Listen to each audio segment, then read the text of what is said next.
Black Star Network is here. Hold no punches! I'm real revolutionary right now. Support this man, Black Media. He makes sure that our stories are told. Thank you for being the voice of Black America, Roland. Stay black. I love y'all. All momentum we have now, we have to keep this going. The video looks phenomenal. See, this difference between Black Star Network and black-owned media and something like CNN. You can't be black-owned media and be scared. It's time to be smart. Bring your eyeballs home. You dig?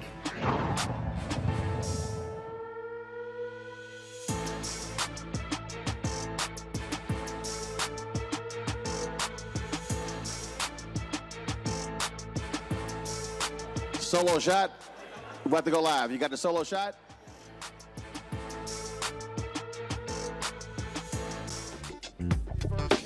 First 2023 coming up on Roland Martin on the Filter, streaming live on the Black Star Network. We are live here in Atlanta talking about black politics and the future of Black America. For the next hour, we'll hear from our panelists assembled here on what we have to do to prepare for not only elections in 2023, but also in 2024. It is time to bring the funk on Roland Martin on the Filter on the Black Star Network. Let's go. He's got it.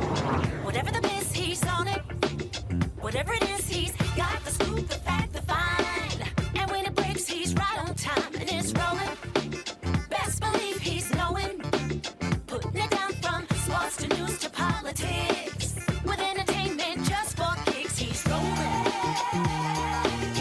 It's on Go Roll, y'all. It's Roland Martin, rolling with Roland now. He's funk, he's fresh, he's real, the best, you know he's Roland Martin now.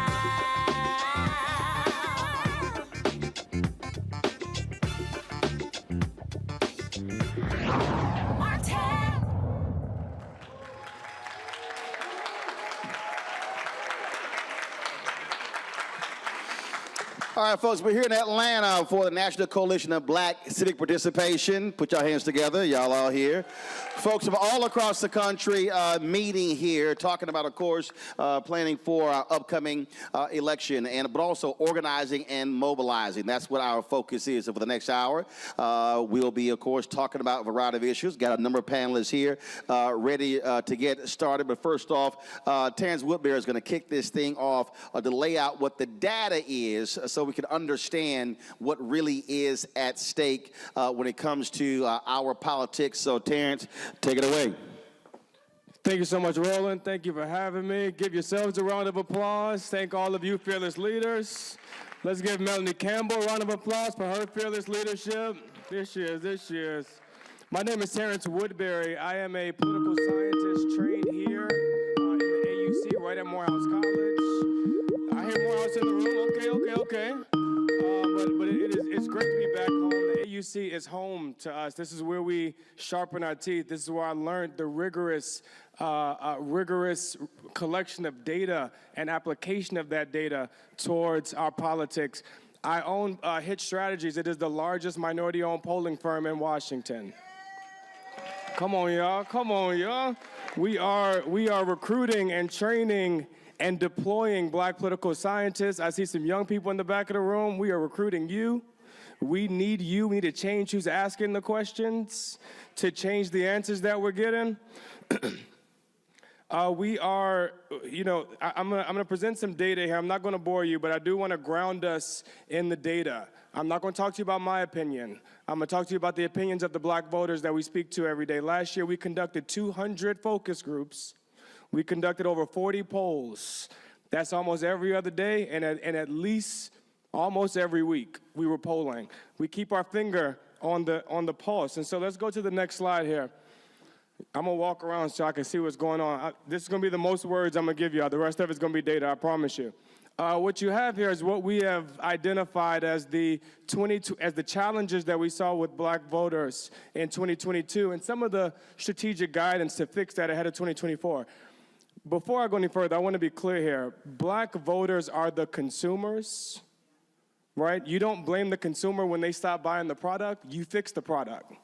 And so I want to be clear here. The challenges I'm talking about are not black voters' problems. These are the problems with the system, the problems in our politics that are affecting the way black voters show up. Number one, the gender and the generation gap between black voters persist. I want to be clear here because we hear a lot about the gender gap between black men and black women. We do not talk enough about the generational gap between younger black voters and older black voters. I always say black seniors are my favorite voters in the electorate because we know they're going to vote and we know who they're going to vote for. That is not true of younger black voters. They are not always voting, and when they do, they're not always voting the way that we expect them to. So what's the strategic guidance here? We need deeper investment, greater insights, targeted messaging. We must improve perceptions of messaging around economic conditions, number one. That's where we're losing a lot of black men and where we're losing a lot of younger black voters. It's around the economy. We got to change the way we talk about the economy. And an example of that is, we talk a lot about poverty reduction. Well, not all black folks is poor. And where Republicans start to, specifically Donald Trump starts to make some progress is when he starts talking about wealth creation. It's a very different economic proposition. The other guidance here is we have to connect social issues, progressive issues, to black values. Specifically, when I'm talking about black men, I'm talking about my daddy, who is a captain in the military, raised his family, the masculinity. It ain't all toxic. So start there. Not all masculinity is toxic. Faith, specifically Jesus Christ. This ain't blind faith. This is a faith with a name. Family, patriotism. My father still cries every time he hears the national anthem. Those ain't Republican values. Those are black values. And we have to reclaim those and position our progressive issues through black values. Number 2, black surge voters. Those are the voters that show up periodically. They show up sporadically. Black surge voters are cynical to the promises of politicians. They don't trust our promises anymore, even the ones they like. They don't believe Barack Obama is going to do what he says he's going to do. And he got a 96% approval rating. So what do we have to do? We have to change the messenger. We must become the hero of our story. We need to tell us how our votes made our lives better. Example of that, I was in a focus group in Philadelphia where I gave them a list of all the progress that had been made. Child tax credits and climate, and the list goes on. And as I was going through the list, the young brother sitting across from me was getting angry. And I asked him, why are you shaking your head and sucking your teeth? These are good things that are happening. He said, because I can't access none of this. My sister just got evicted last week. She ain't getting no child tax credits. She ain't getting no rental assistance. So before we go into 2024 and tell them all the progress we've made, if they can't access it, it's just going to piss them off. In that same focus group, though, there was a sister sitting across from that young man who said, wait, can I respond to that? Because I got that child tax credit. And during the pandemic, I lost my job. The courts were closed. I couldn't even get child support. And if it wasn't for that child tax credit that I spread across 3 months, I would have been evicted just like your sister. I watched him shifting. I watched him go from shaking his head to nodding his head. She convinced him. She was the messenger. That's how we tell us how our votes are making our lives better. Not a great white hope in Washington. It's because you voted that we've been able to accomplish all of these things. Number 3, black surge voters feel less powerful. I'm going to talk to you a little bit about this connection between power and participation. But they feel less powerful because the last election has not resulted in the meaningful change in their lives. Well, look, Alicia Garza was just up here talking about the black policy agenda. That is something that we worked on with her. We helped build that policy agenda, but then we started tracking the progress against that agenda. And we found that 80% of the things that black folks said that they wanted to see this administration do have either been started or completed. 80%. But 76% of black people say that their lives have not gotten better since Joe Biden became president, despite 80% of the agenda being completed. So what do we have to do? This is what we call click here messaging. This is probably the most important thing on this slide. Click here messaging. When we needed their votes, we delivered to the palm of their hand. Click here to access your ballot. Click here to find your polling place. Click here to encourage your friends to vote. Click here to promise Joe Biden you're gonna vote. Click here to make a plan to vote. Well, now they need to click here to access the millions of jobs created by the infrastructure bill. They need to click here to access applications for student loan forgiveness. Click here to see the lead pipes being replaced in your neighborhood. They need to, this is not about a message that tells them that we're making their lives better. We have to make their lives better. Finally, defending democracy. In 2022, defending democracy was the second biggest issue that Democrats spent money on. The number 1 was abortion. I expect that to be the same in 2024. They are going to position this election as being on the front lines of democracy. The problem is black folks have had mixed results with democracy. And so they don't want to just defend a thing that isn't working for them, especially young black people who have voted several times for a candidate that got the most votes and still lost. They don't want to defend that system. Simple shift here. I'm not saying stop talking about democracy, but instead of defending democracy, we got to talk about fixing democracy. Fixing democracy requires progressive, small d, democratic reforms. Abolish the Electoral College, automatic voter registration, universal polling precincts. Why does it matter that I drive 40 miles from my job? Why can't I walk into any of these precincts, give them my ID, and cast my vote? This don't make sense to young people. In fact, they don't understand why they can't vote on their phone. There's nothing more secure than biometrics. I mean, you know, Republicans trying to secure elections with IDs, ain't nothing more secure than biometrics in your phone. You know exactly who's casting that vote. You got fingerprints and pupils and everything else. Okay? Universal term limits. Ooh, they don't like this one. They really don't like this one. But young people don't understand why anyone sits in office for 65 years. The world has changed, and so should the leaders that are leading it. Next slide, please. All right, let's get to the data. Next slide, please.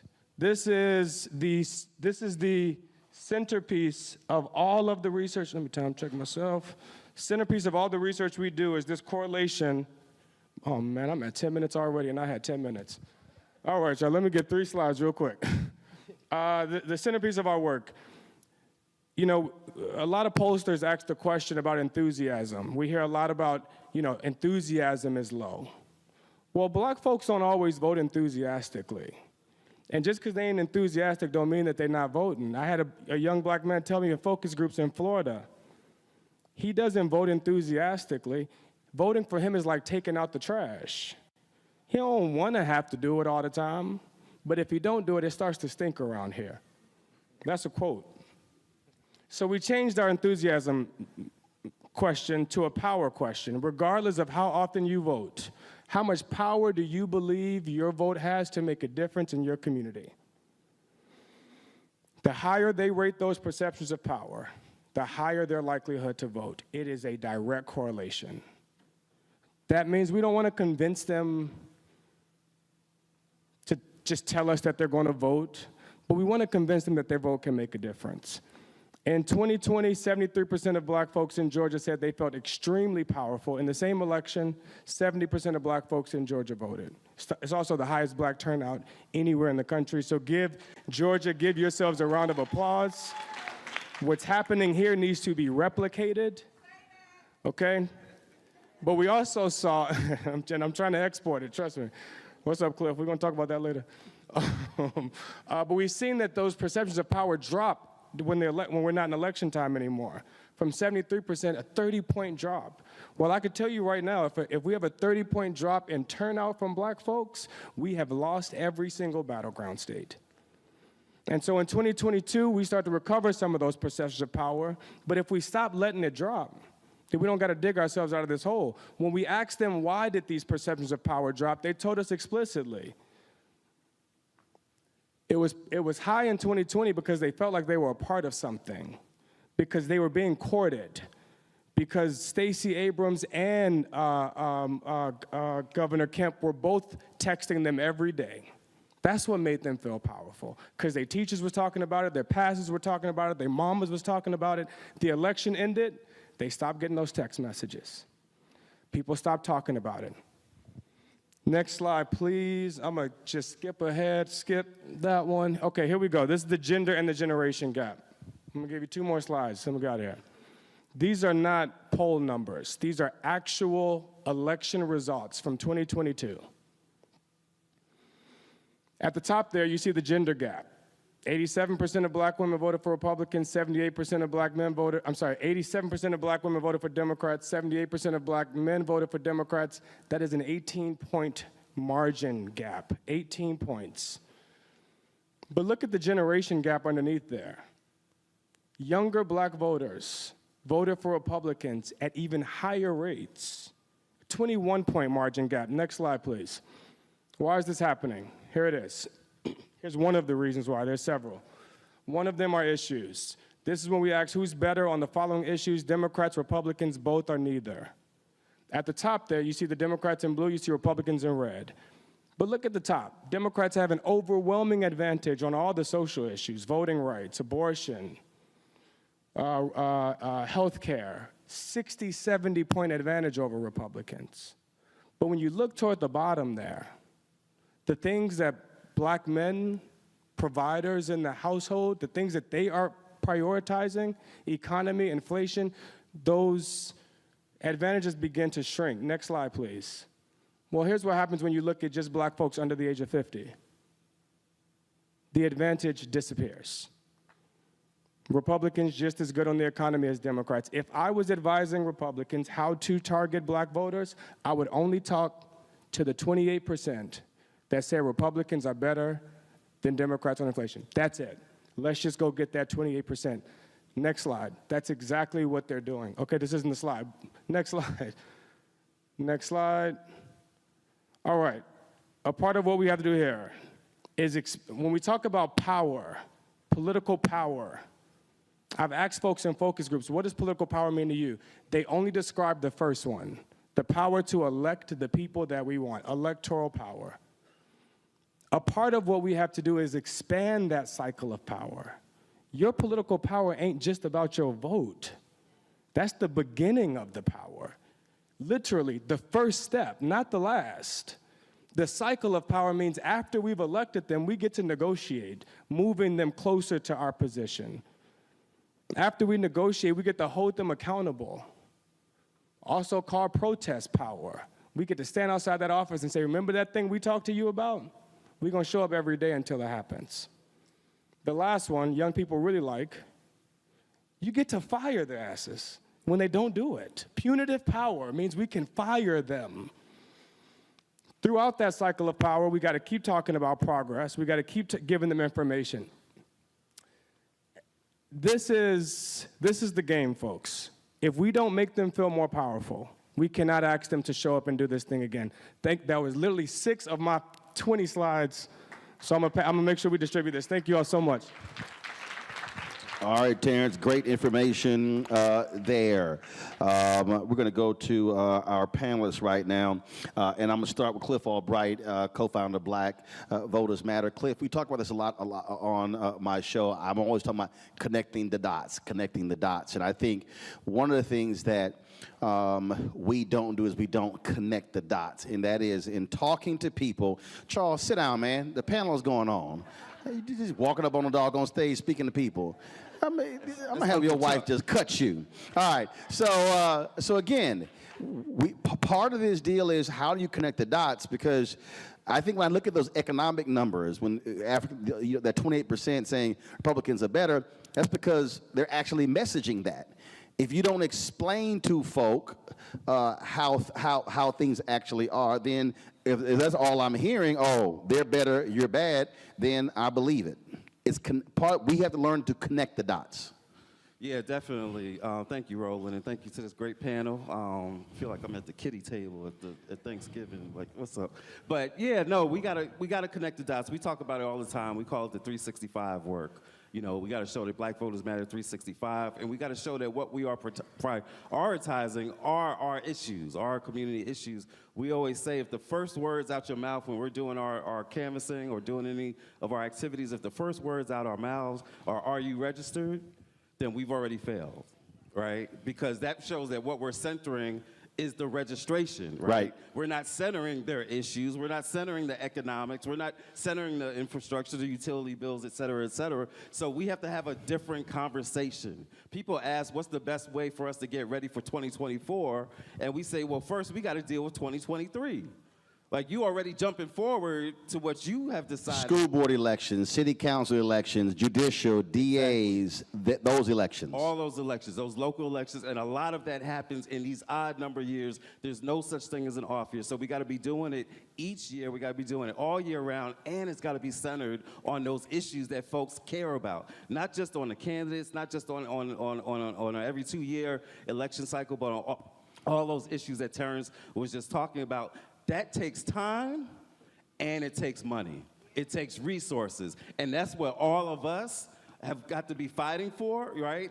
Because at the end of the day, money wasn't flowing last election cycle the way it should have been flowing. If they really wanted the folks in this room to help, as Terrence says, defend democracy, improve, fix democracy, whatever you call it, they weren't making the money flow that helps that to be able to happen, to help us and the communities and the groups that we work with to make that happen. So it takes time and resources to have the kind of deep conversations that we need to be having for our communities, because we got this crazy notion that if we just talk to our folks more, then they will show up. If we talk to our folks more, if we get more door knocks, and if those conversations are substantive about their issues and tying into, like Terrence said, how folks can actually benefit from some of these things that they're talking about on these networks. When we do that, then our folks show up. Desmond Meade, you led that effort in Florida, and a huge, huge part of what y'all did to be successful in passing Amendment 4 was to educate folk first. As Cliff said, you can't sit here and get somebody to register unless they're educated on what the issue is. And so just talk about, in putting that together, how that can be replicated. And we're talking about these other electoral offices, because again, what was the final number of the passage number there in Florida? 65%. 65% of folks in a so-called red state voted to restore voting rights of formerly incarcerated. I mean, that was a huge issue. So just talk about the education part you had to do. Yeah, thank you so much for that, Roland. I think the other piece to that I think needs to come into this room and stay in this room throughout this entire conference is who's the educator, right? Now, let me tell you, over the past 10 years, the biggest gains we have seen in democracy, whether it was the 1.4 million in Florida, whether it was the thousands of folks in Louisiana or North Carolina or even California, recently in New Mexico and Minnesota, have a common ingredient.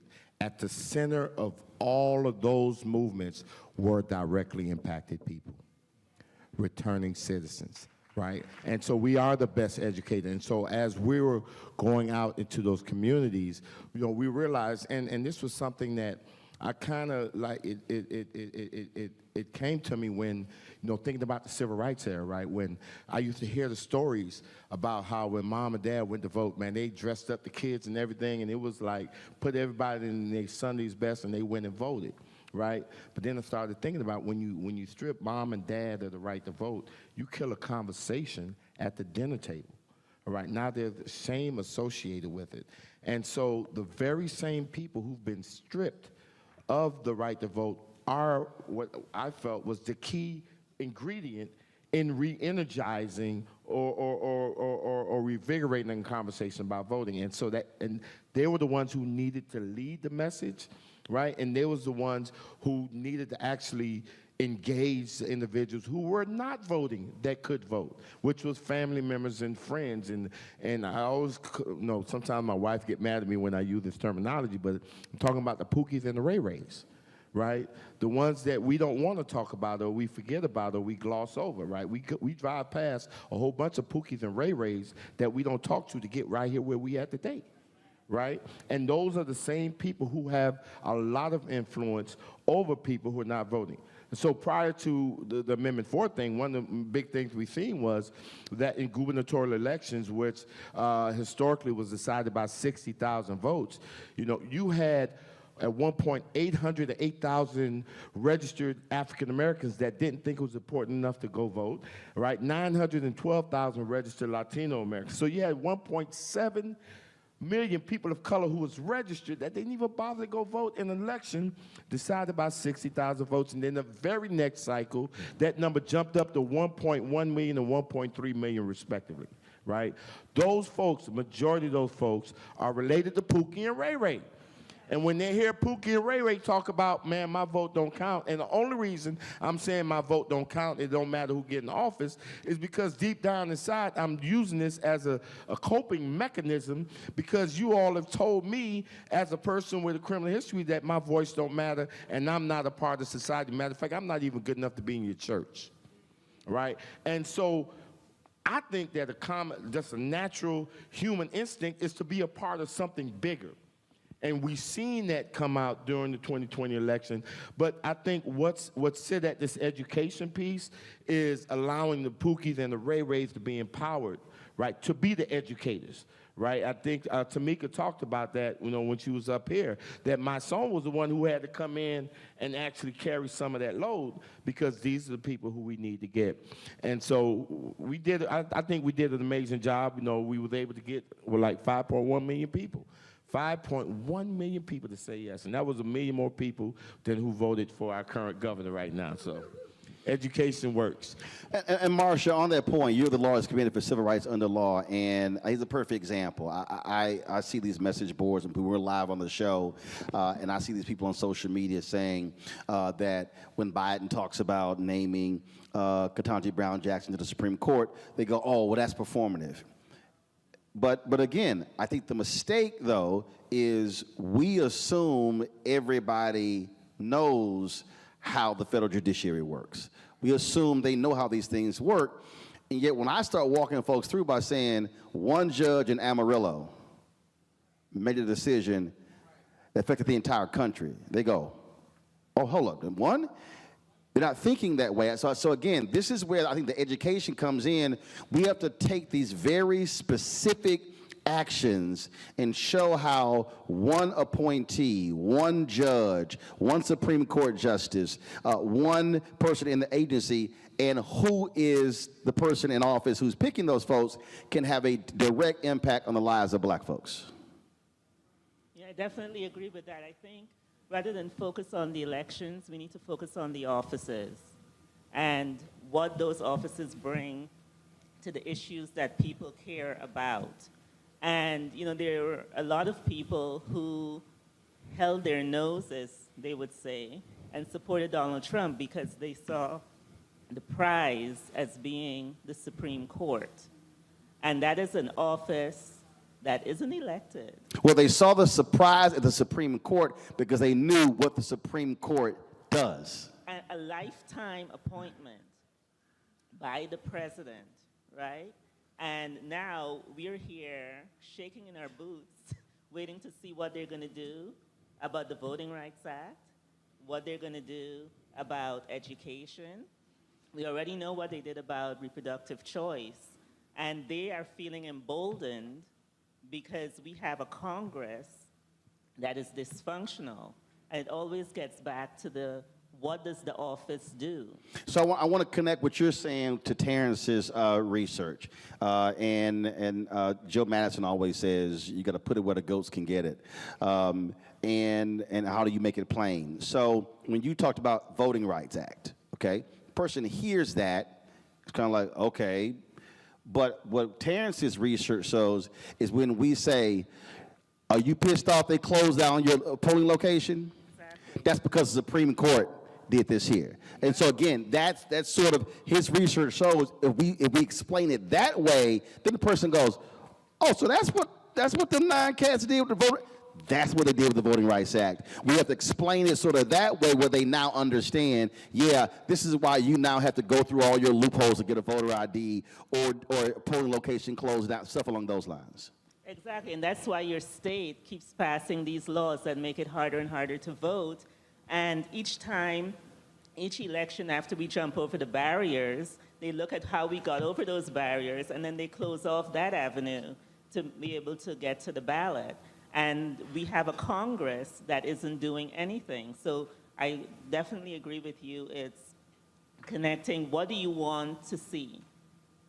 Who has an impact on the criminal justice system? It's the prosecutors who are elected. It's the judges who decide. You care about your school board.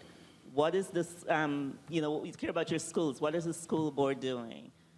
Look at the state legislatures who have such enormous power right now that are drawing the district lines that are taking away our right to be able to elect a candidate of choice. And so we need to really take away this just looking at elections to have the conversation and to talk about the offices, and as was mentioned, talk about all the different ways of power in which we engage. It's not just about casting a vote. That's one act of power.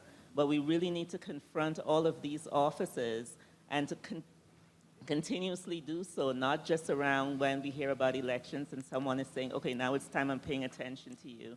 We need to take the onus upon ourselves to really go confront those elected officials, put our issues before them, and make sure that they're doing the right thing. Kairu, you were at SEIU, and when the Janus decision came down, many people in the labor movement thought that was going to be the death knell. What ended up happening was, and I was talking to Lee Saunders about this, what happened was the labor movement had to go back and figure out, we got to change our messaging.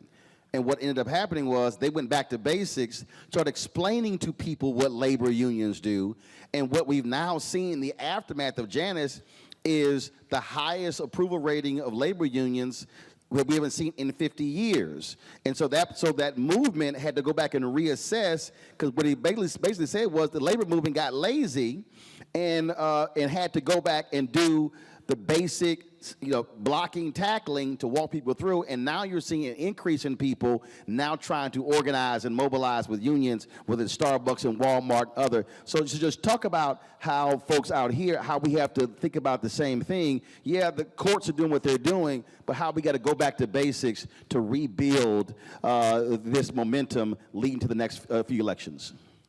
Yeah, no, that's such a great point. It's so nostalgic. First, I want to say thank you, Brother Martin, for that. Thank you to the panel. Thank you, Melanie, for having me in this space. But I was on that Janus team, just to go back.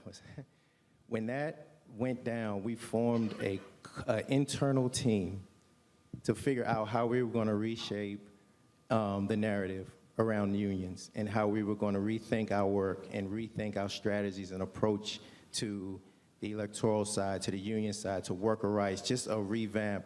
And I remember sitting in this room with the leaders of SEIU, explaining to them some of the shifts that we're seeing on the civic engagement side, on the electoral side, in politics, and how we needed to sort of move with the times and move with the current obstacles.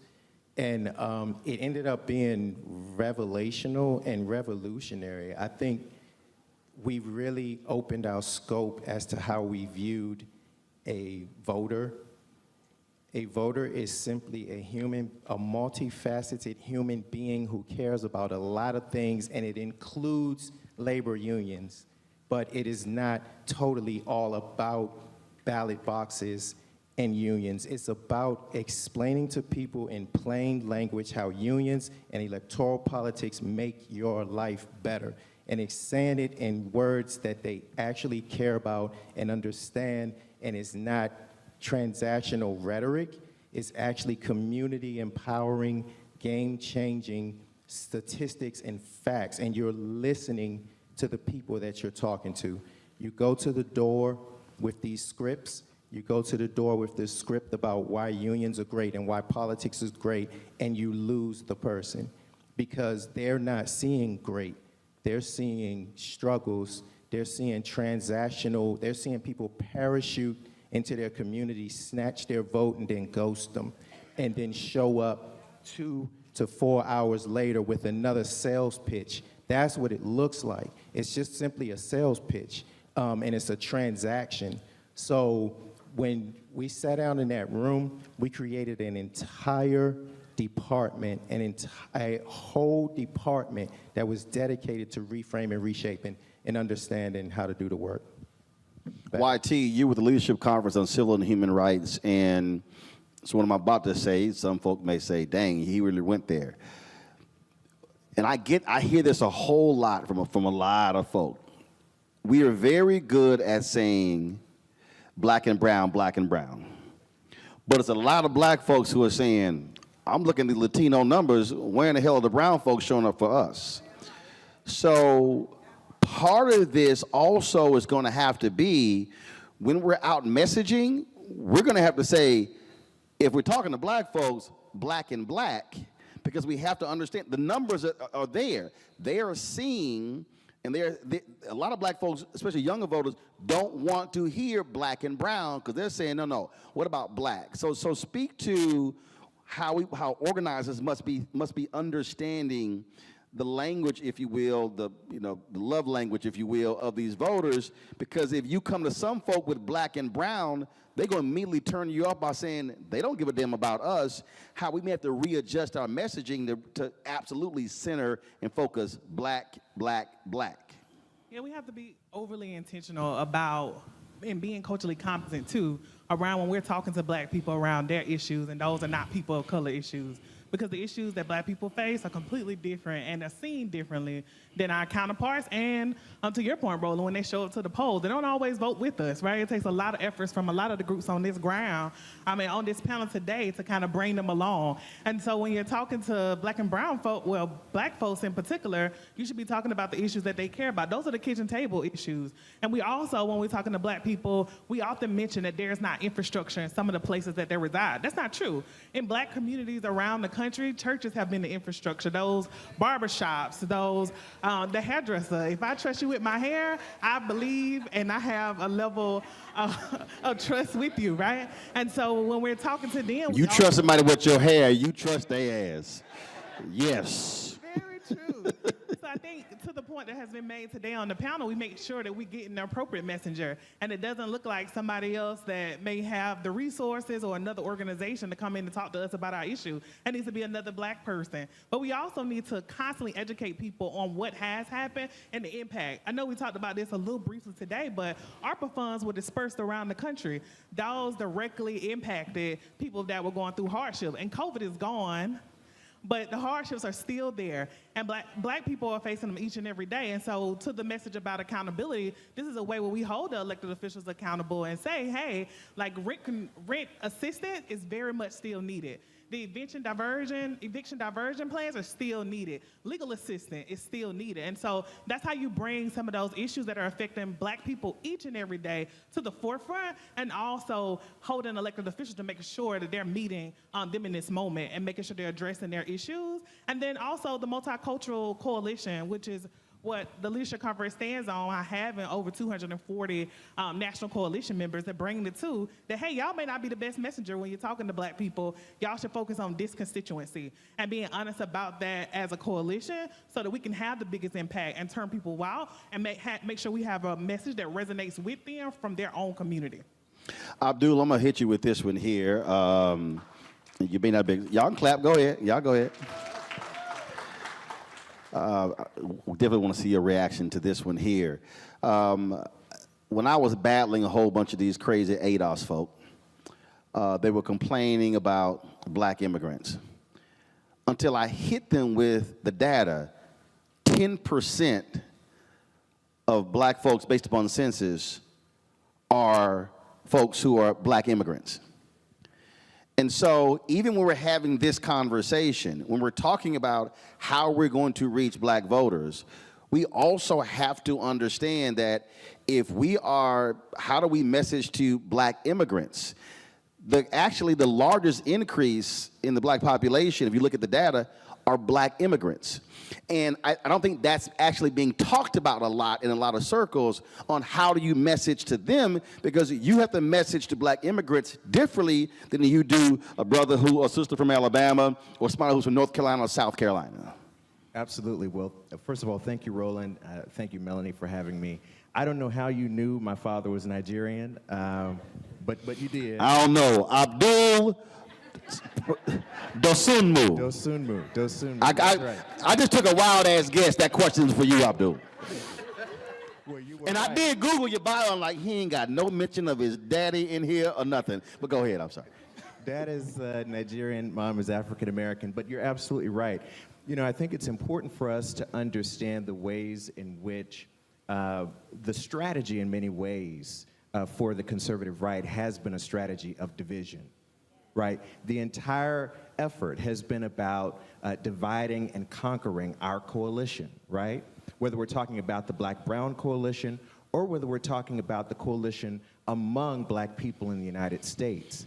And so it's important that we understand the power of coalitional politics, the power of bringing our communities together. And it's important for us to understand when we talk about black immigrants, Stokely Carmichael, right? Malcolm X, I mean, so many who have contributed to our movement. Harry Belafonte, Cicely Tyson, Sidney Poitier.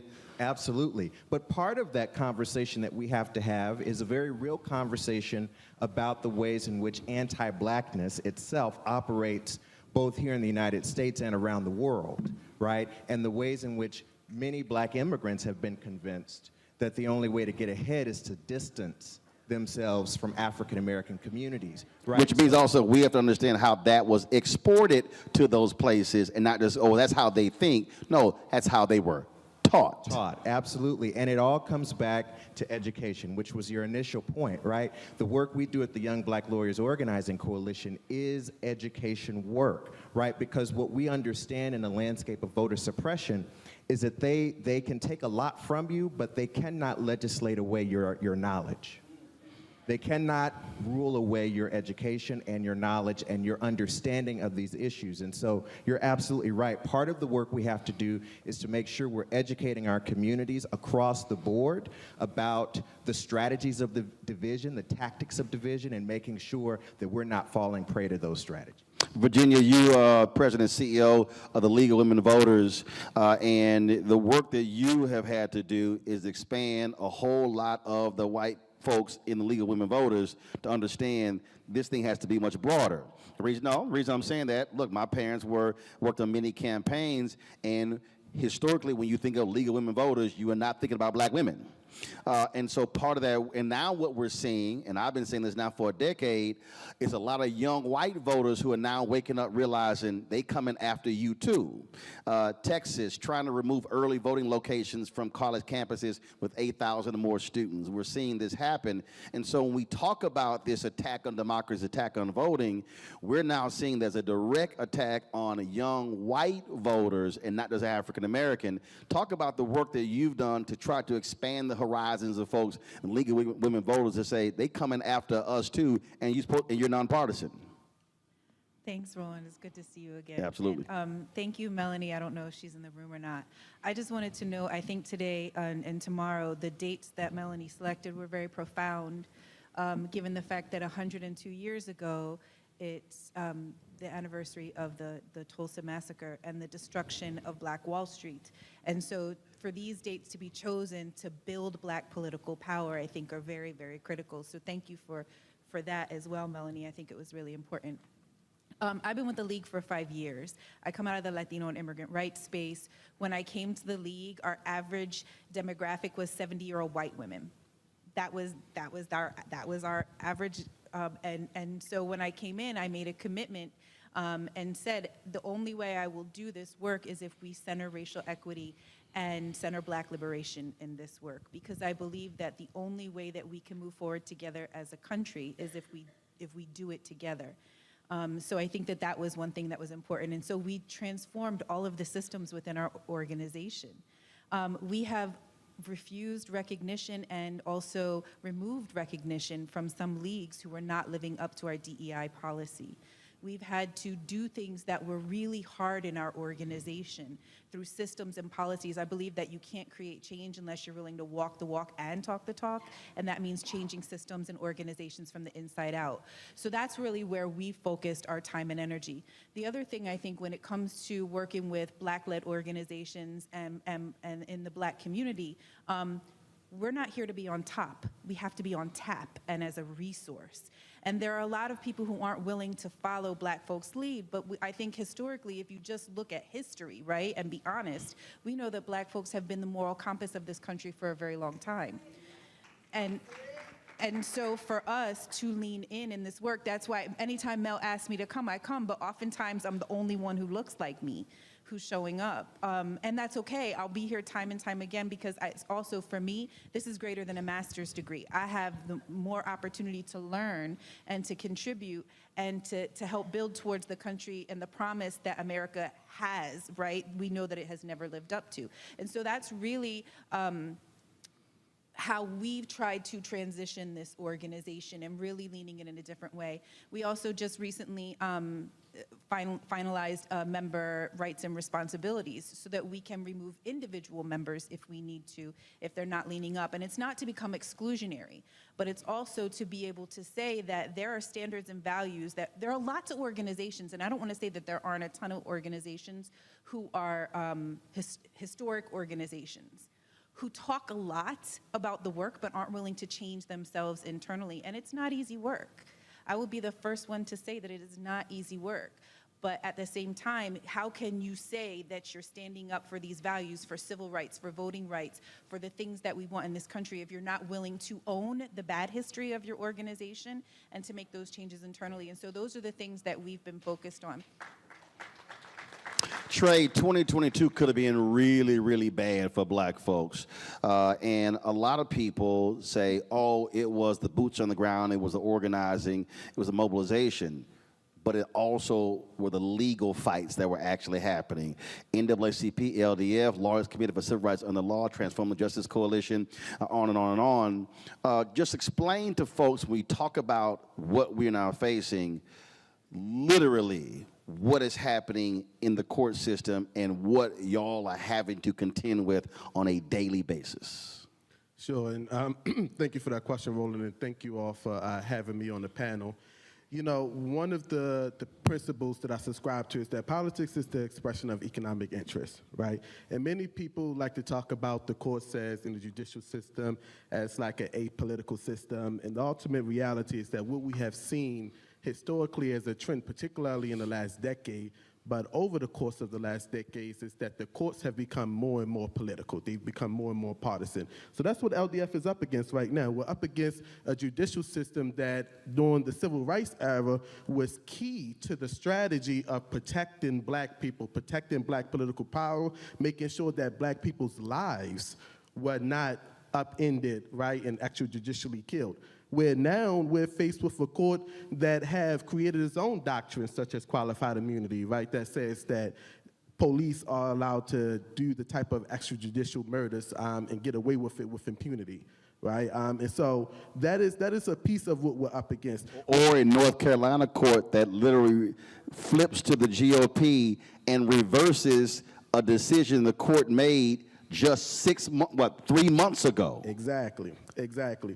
So we're contending with people that really do not value our lives. They do not value the lives of black people, the lives of people of color, the lives of marginalized people inside of this country, right? And so now inside of the courts, we are actively saying that we know that particularly the federal judiciary will not save us. Right? It just is just a fact. It will not save us. It has become hyper-political, in some cases hyper-partisan.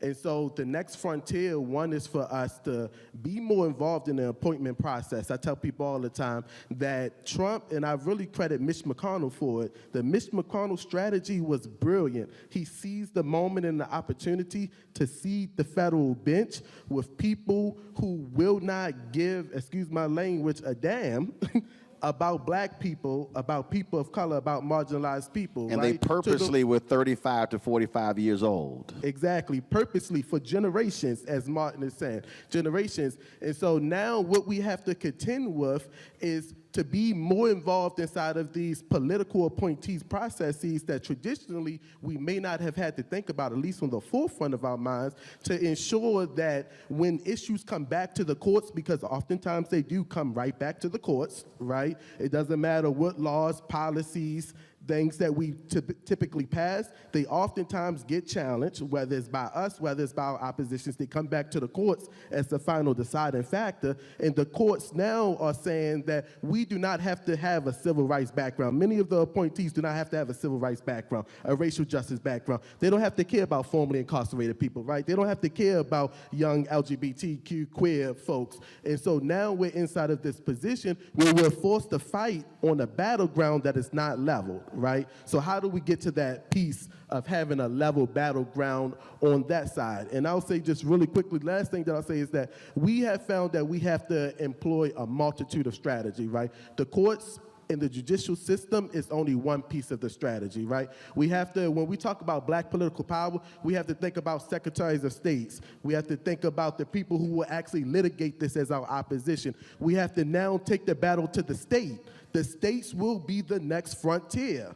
We have to think about passing voter rights acts not on a federal level, but being able to say that each state must have to have a voter rights act so that we can pressure the federal government to enact one that is meaningful, one that has the pre-clearance section inside of it that was gutted by the Shelby decision, one that will say that if you have a history of being racially discriminatory, if you have a history of drawing lines that dilute black political power, you will have to seek approval before you can move forward on enacting any laws. That has to be the next battle for us.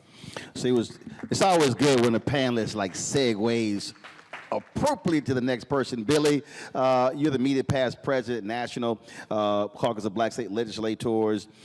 He just talked about what the next frontier is. We're actually seeing it right now.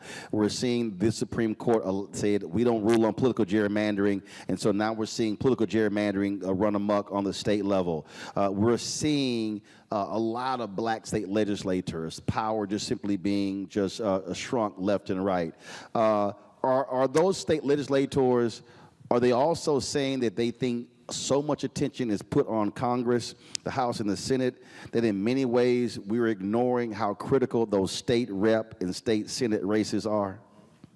You know, I'm so glad that you've segued to this point. You raised this issue. This is an issue that I've also raised with the Biden administration for a while now, in that everything that is important to our existence is trying to be shifted to the states. Women's health care, gun rights, even the ultimate decision as to who wins elections are being decided, and I was on the roll, are being decided by state legislators. And so we must get engaged with that process, and even, you know, who your congressperson is being decided by state legislators. And they are doing this simply because the overwhelming majority of state legislative chambers are being run by conservatives, Republicans. So we need to really get engaged with that process. You know, I used to ask quite a bit of folks, and I'm not going to ask you to do it here. How many of you think that your representative, your state legislator, is doing okay? Or you just hear, you know, he's the kind of legislator that you only hear from during election time? Ask the question. Do they know their state representative? I know half of them don't. No, but ask the question. How many of you know who your state legislator is? Now we're going to test somebody and ask you. How many of you think that they only show up around election time? Now, you people who are raising your hands, you are telling on yourself. Because the reality is, it's a participatory process. When I ask conservatives, how many of you think your legislator just shows up during election time? You know what they say? My legislator is pretty responsive, meaning that they understand that if they have an issue, they don't sit on the sidelines and wait for that person to come to their church and come around.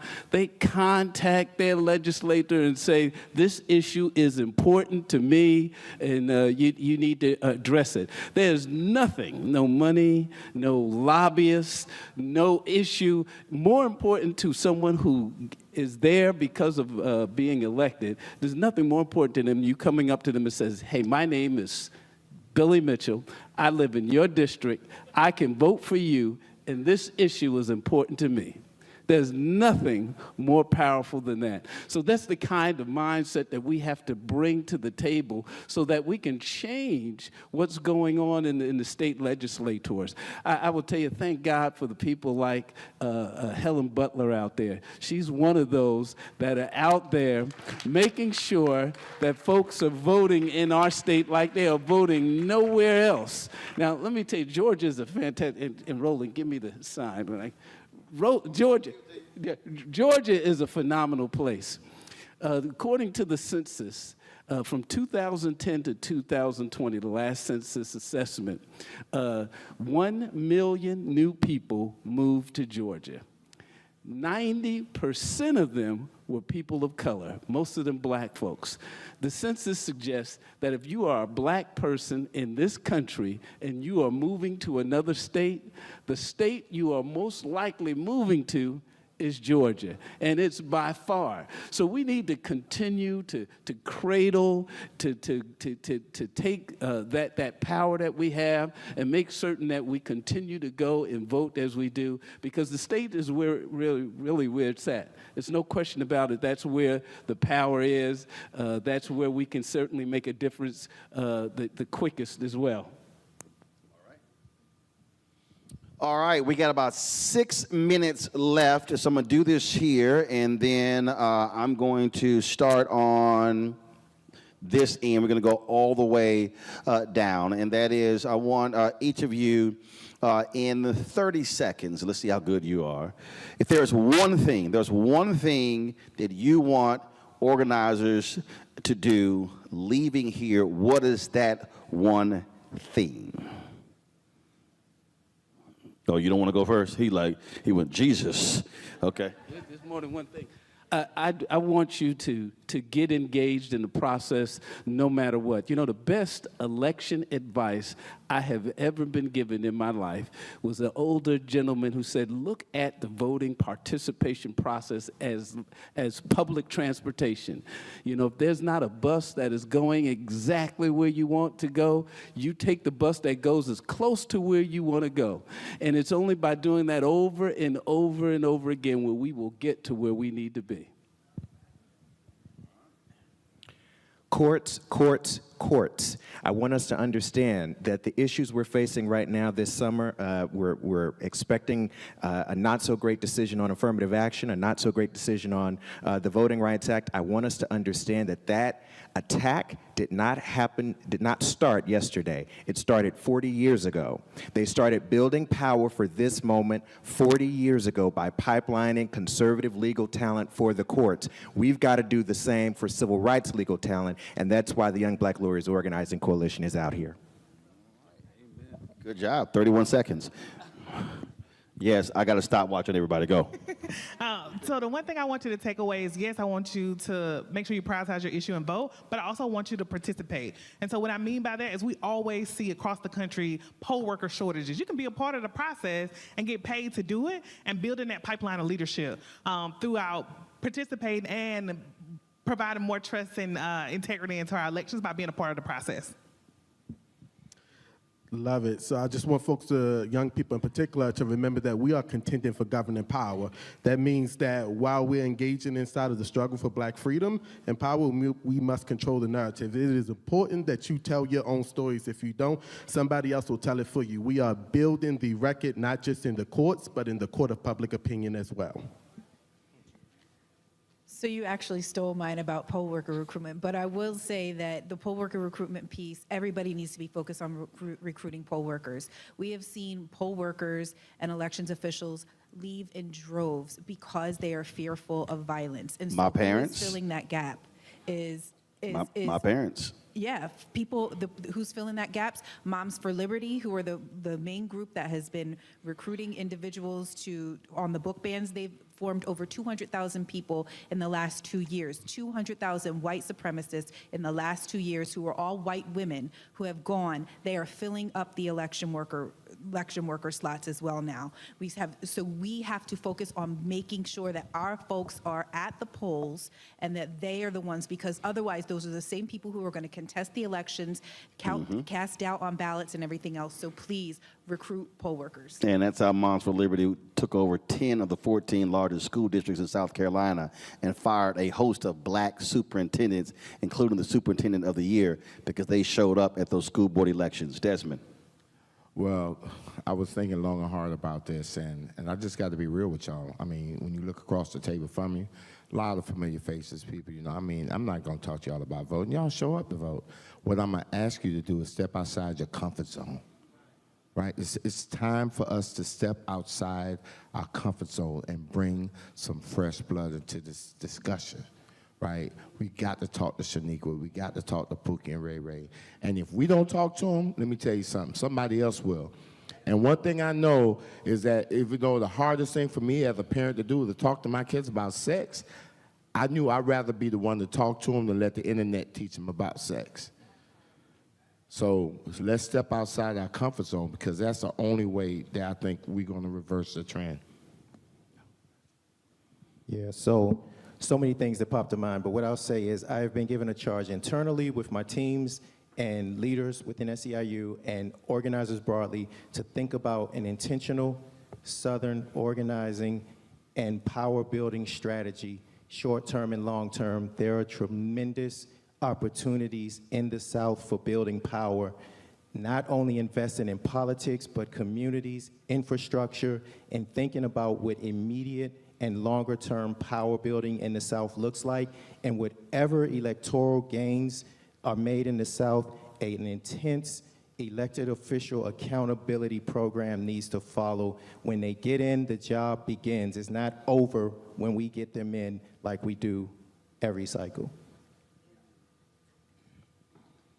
What I've been thinking about is what John Witherspoon would say: we need to coordinate. We all have our courts, we're marching in the streets, we have our public communications experts. We have to bring all of these strategies and connect the dots and do the work together. I'm gonna say 3 things. The first one ain't got nothing to do with the question. I'm gonna just say 5 words. Keep your eyes on Mississippi. All right, that's all I'm gonna say. Something's going on. Something's going on in Mississippi.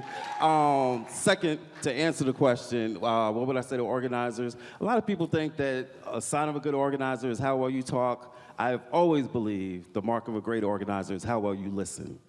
And so listen to our people, listen to our partners, listen. And the last thing I'm gonna say is this: y'all, this work is hard.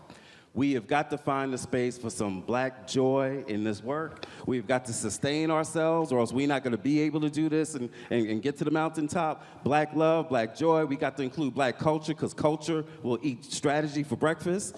And our history shows us that when we do that, when we stand in our faith and black love and black joy and black culture, our history shows us there ain't nothing we can't do.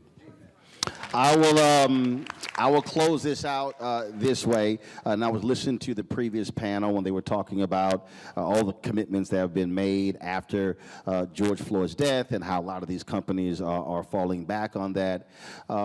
We have to do a much better job of utilizing black-owned media.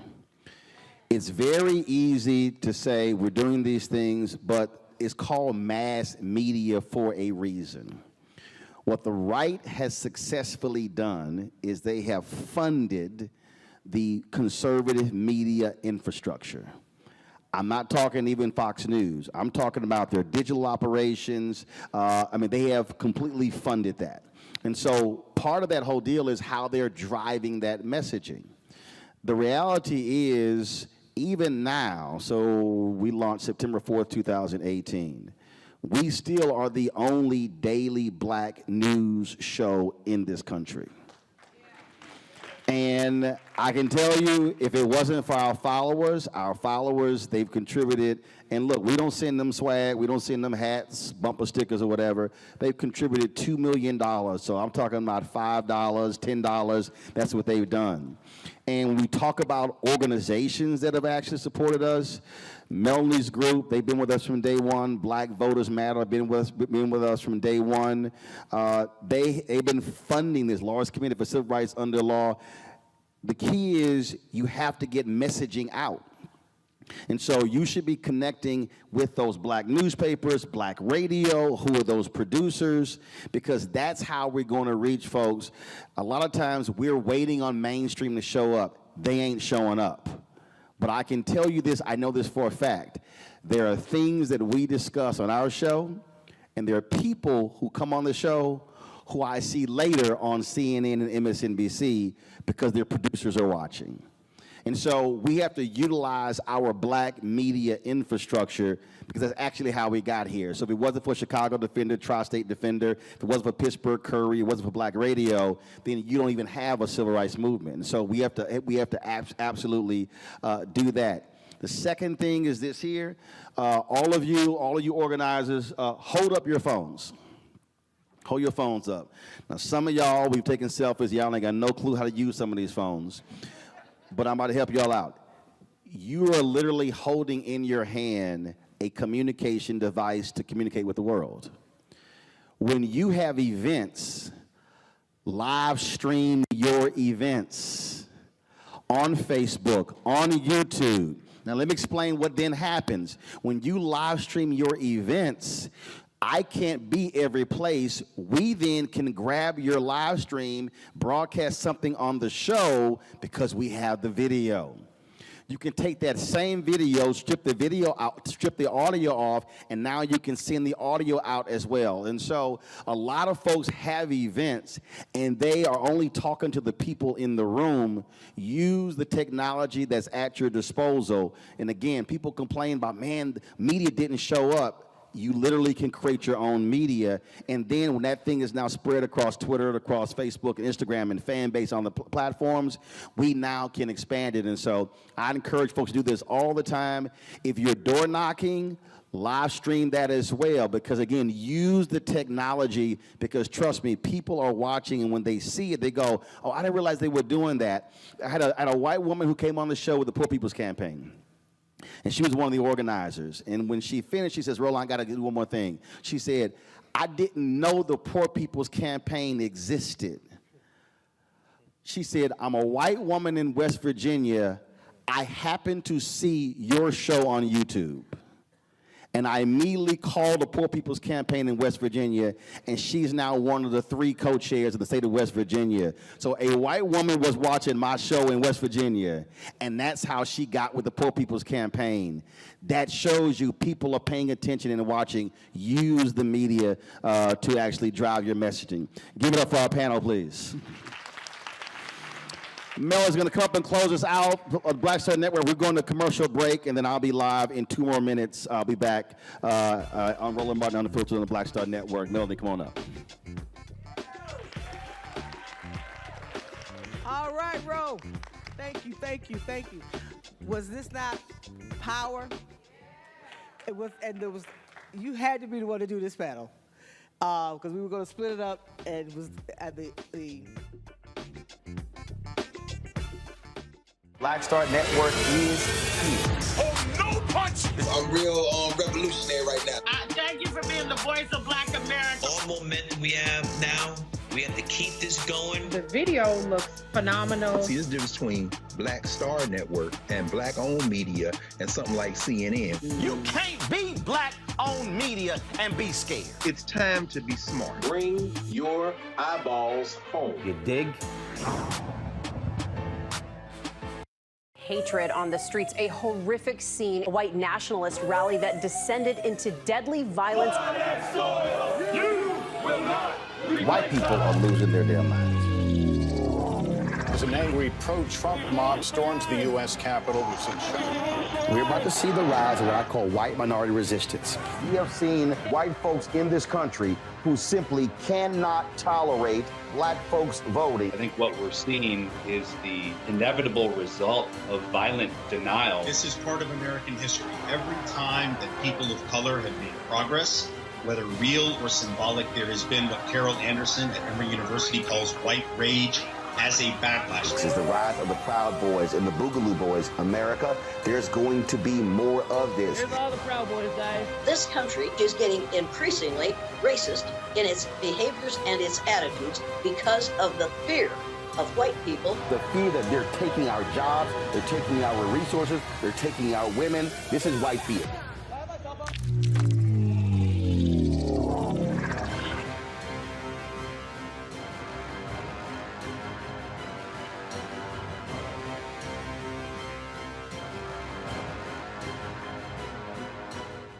When you talk about blackness and what happens in black culture, we're about covering these things that matter to us, speaking to our issues and concerns. This is a genuine people-powered movement. There's a lot of stuff that we're not getting. You get it, and you spread the word. We wish to plead our own cause too long have others spoken for us. We cannot tell our own story if we can't pay for it. This is about covering us. Invest in black-owned media. Your dollars matter. We don't have to keep asking them to cover our stuff. So please support us in what we do, folks.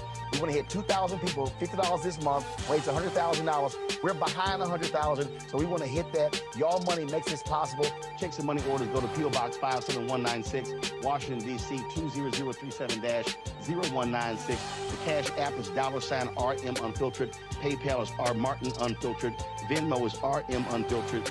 Zelle is Roland at RolandSMartin.com. This is Judge Mathis. What's going on, everybody? It's your boy, Mac Wild. Hey, what's up, y'all? It's your boy, Jacob Lattimore, and you're now watching Roland Martin right now.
All right, folks, welcome back. Roland Martin Unfiltered here in Atlanta. I want to introduce my panel. They join me right now. Tarun Walker, founder of Context Media out of Atlanta. A. Scott Bolden, attorney out of Washington, D.C. Also, Rebecca Carruthers, vice president of Fair Election Center. She's also out of D.C. as well. Rebecca, I want to start with you.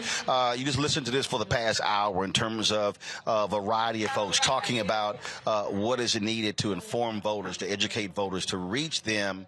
That data that Terrence Woodbury presented really is captivating, and it shows, look, that there's a lot of work that has to be done to really get black voters focused on this election, or a variety of elections.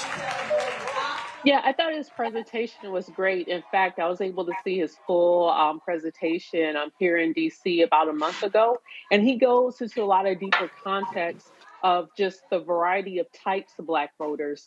His particular presentation was a sampling of 1,500 Black voters, Black folks across the country. And I think right now he's looking to increase funding so he could actually redo his study, but across 15,000 Black folks, so he can really dig deeper. And what it shows, we are not a monolith. You have to talk to us. You can't just wait until the last 30, 60 days of an election, but you have to actually talk to us and engage with us about issues. Taglines simply isn't enough, but you actually have to connect with folks with the real world impacts of legislation instead of just assuming that they should just understand Build Back Better means infrastructure. No, you have to talk about the infrastructure that's happened in their community and has in turn made their community better. Hey, Scott, the reality is these are the people who are in this room. These are the people who are going to be on the ground in Florida, North Carolina, South Carolina, Georgia, Mississippi, Alabama. I mean, all of the folks here, I mean, in this room, these are the folks. They're the ones who do the work, do the door knocking. And so people really need to understand that the only way this thing is going to happen if these folks are successful. They're the reason why Warnock won in Georgia. Yeah, it's the other thing about that panel that we watched was the work is never ending. It's never over. And for those of us born in the 60s and seen the progress Black America has made politically and economically, it's just a painful reminder that it's not over. But that 28% of young people who are more likely to vote Democrat as they are Republican, they believe the parties are the same and the leadership is the same on the economy. We got to go get that 28%. Everybody in that room ought to go look for that 28% and really talk to them and educate them, because it's depressing knowing if you're not in the know, if you're not an informed voter, it's depressing with how uninformed voters and young people, how much energy and effort it takes to bring them to a clear understanding on what's at stake here and why Democrats and independents are so much better for this country than Republicans and their slogans and their far-right extremist political violence infused sometimes, how detrimental they are to the country. And so that was my takeaway from the panel. Great discussion, but just really a lot of work to be done. Absolutely, and Run, the thing that I think is also critically important when we talk about that 28%, and we see this in the data, and that is you cannot make assumptions today in 2023 about Black voters based upon 2013, 2003, based upon 1993. What has to happen is progressive groups, Democrats, you name it, are going to have to be far more aggressive at tailoring messaging, and this blanket strategy, it doesn't work anymore. There's going to have to be micro-targeting of folks, those African-Americans who are concerned about economics, those African-Americans who are concerned about housing, those African-Americans who are concerned about education. It's just not going to be, we can just have this sort of one way of reaching African-American voters. No, it has to be a lot more micro-targeting. You know, Roland, I am so happy to finally see conversations being had like this among organizers and people who are going to be going out knocking on doors, because this is something that has been said for the longest on the ground level, that people who are going to work every day, people who are poor and working class Black people, you have to find messaging and you have to talk to these people respectfully, and you have to talk to them about issues that concern them. A lot of times, these people who come into cities and come into towns when there's an election are people who are not connected to the culture. They're not connected to the people in each individual city. And you have to reach people where they are, and you have to talk to them in ways that they can respond to, which is the bread and butter things that they deal with every single day as they go throughout their lives. And I'm just really happy to hear people on the ground and people who are working and organizing start to have these conversations about how do we talk to people in a respectful way, not a condescending way that really resonates with these people. And I'm glad to see this finally. Well, I think that the reason this gathering is so different because these are the local people. What you're talking about when these campaigns hire a campaign director or they bring in staff, they're not from there, they're from other parts of the country. Whereas folks here in Florida, they know Florida. They know those states, they know those neighborhoods, those cities, they know those blocks in those streets. And so that's why we thought it was important to be here to live stream a lot of these different events because what we are about to see take place between now and next year in local races, congressional races, we're about to see a wholesale attack on black folks. And I wrote my book, White Fear. It's there. We're seeing it. It's in real terms. And so we're going to go to a break. We come back. We're going to talk with a Texas State representative. They're dealing with that right now. Folks, this thing is real. And so we have no time for African Americans to play games because what Republicans are largely doing, they are specifically targeting black people and black advancement, and they absolutely want to roll back many of the successes. So we'll continue this conversation right here on Roland Martin Unfiltered on the Black Star Network. If you're on YouTube, hit that like button, folks. Please, we certainly appreciate that. We also want you to support us in what we do. You matter. Download the Black Star Network app, Apple phone, Android phone, Apple TV, Android TV, Roku, Amazon Fire TV, Xbox One, Samsung Smart TV. Also, your dollars matter. Look, folks, your dollars make it possible for us to be here to broadcast these type of events. Nobody else in black-owned media is doing this. Let me say, nobody else. All those new so-called new black media folks, a lot of them are real quiet when it comes to this hardcore organizing. Send your check and money orders to P.O. Box 57196, Washington, D.C., 20037-0196. Cash App, $RM Unfiltered. PayPal, R Martin Unfiltered. Venmo is RM Unfiltered. Zelle, Roland at RolandSMartin.com. Roland at RolandMartinUnfiltered.com. We'll be back live in Atlanta.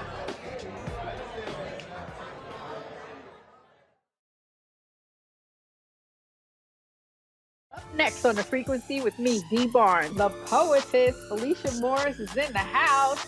She's an MC, a recording artist, a hip-hop historian, broadcast journalist, and an entrepreneur. The advantages was I got to do an album and hear my music on the radio and travel around the country with a major label. I was label mates with Tupac and Marky Mark and the Funky Bunch. Welcome, The Poetess, right here on The Frequency in the Black Star Network.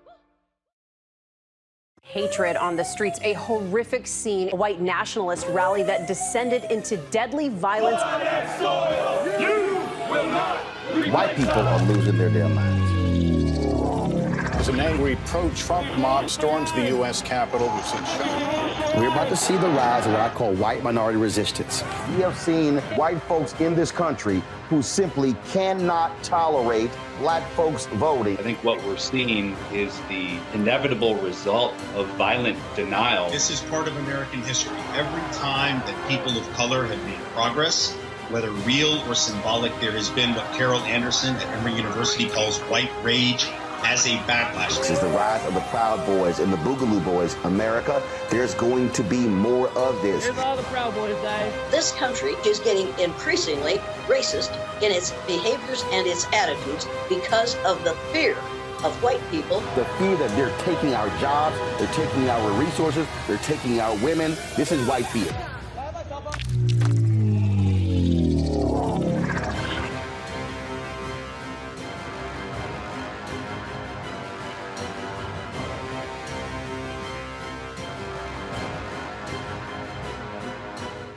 Next on the Black Table with me, Greg Carr. We welcome a towering intellect, activist, master theorist, prolific author, and unstoppable firebrand for change. The one and only Dr. Errol Henderson joins us to talk about his new book, The Revolution Will Not Be Theorized, Cultural Revolution in the Black Power Era. And this is what's going on in so much of academia and in some movement circles is an anti-black nationalism. It's an hour of power that you don't want to miss. That's right here on the Black Table on the Black Star Network. That was a pivotal time. I remember Kevin Hart telling me that. He's like, man, what you doing, man? You got to stay on stage. And I was like, yeah, well, you know, I'm young, thinking, like, I'm good. And he was absolutely right. What show did you have at the time? This was one-on-one. Got it. During that time. So you're doing one-on-one, going great, you making money, you like... I'm like, I don't need to leave. I don't need to leave from, you know, Wednesday, Thursday to Sunday. I didn't want to do that. You know, it was just like, I'm gonna stay here. Or I didn't want to finish work Friday, fly out, go do a gig Saturday, Sunday. I was like, I don't have to do that. And I lost a little bit of that hunger that I had in New York. I would hit all the clubs, run around. Sometimes me and Chappelle or me and this one or that one, we'd go to the Comedy Cellar at 1 in the morning. And I mean, that was our life. We loved it. You know, you do 2 shows in Manhattan, go to Brooklyn, leave Brooklyn, go to Queens, go to Jersey. And I got complacent. I was like, I got this money, I'm good. I don't need to go chase that, because that money wasn't at the same level that I was making, but what I was missing was that training. Yes. Was that. And it wasn't the money. It was the money. You know, it was that's what I needed.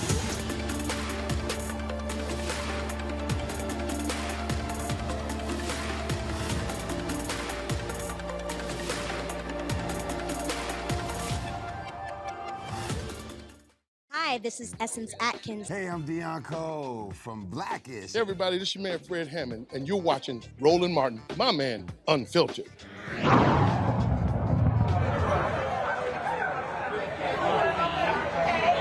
All right, folks, welcome back to Atlanta, where the National Coalition of Black Civic Participation has their Southern leadership convening, preparing for, of course, the upcoming elections this year in 2024. One of the places where we're seeing just craziness happen is in Texas. Massive changes to voting. We're seeing literally the Republicans in that state are specifically attacking black people and Democrats in Harris County. Joining us right now is State Representative Jarvis Johnson. Representative Johnson, glad to have you back on the show. I don't think people, if we want to talk about how Republicans are abusing their power, there are 254 counties in Texas. These Republicans literally passed a bill, and the governor's going to sign it into law, where they can take over and order new elections in one county in Texas, Harris County, the largest county, the bluest county, the largest concentration of black voters in the state. That's right. That's exactly what they want to do, because as they know, so goes Harris County, so goes Texas. So the idea was we're going to attack it. And they specifically passed a bill that said it was applicable only to 3.5 million people and above. So that only left Harris County. So they passed the bill specifically to attack the voting process, because that's exactly what they want to do, is to overturn elections, to do damage and certainly send a message. And of course, now it's going to be Dallas County, it's going to be Austin, it's next going to be San Antonio, El Paso. They're going to continue this process because they realize they can do it. And so unfortunately, they're no longer legislating. They're continuing to move the goalposts each time when they lose elections. Instead of changing their platform, instead of meeting the needs of the people, they just simply change the rules.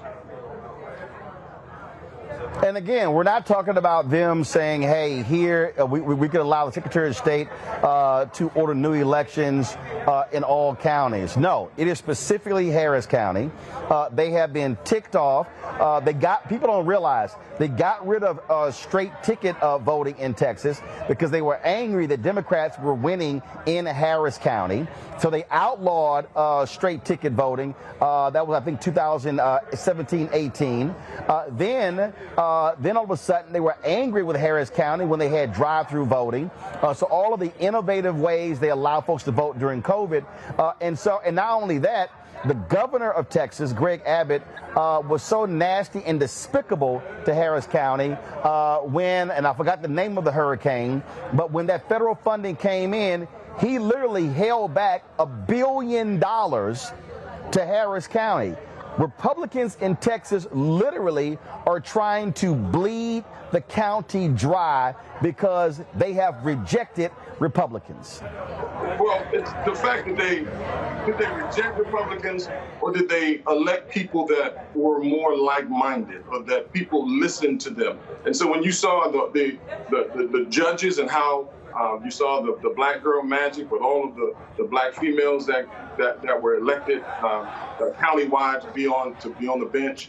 When you see mayor and when you see county commissioners, so we're speaking to the people. And as I said, instead of speaking to the people, they simply want to move the goalposts. People are moving away from the Republican Party, but the Republicans, while they're in power, are trying to keep the power, grab it, change the rules, make rules applicable only to them, and they justify it by saying, oh, well, Harris County ran out of paper at 1% of its voting polls.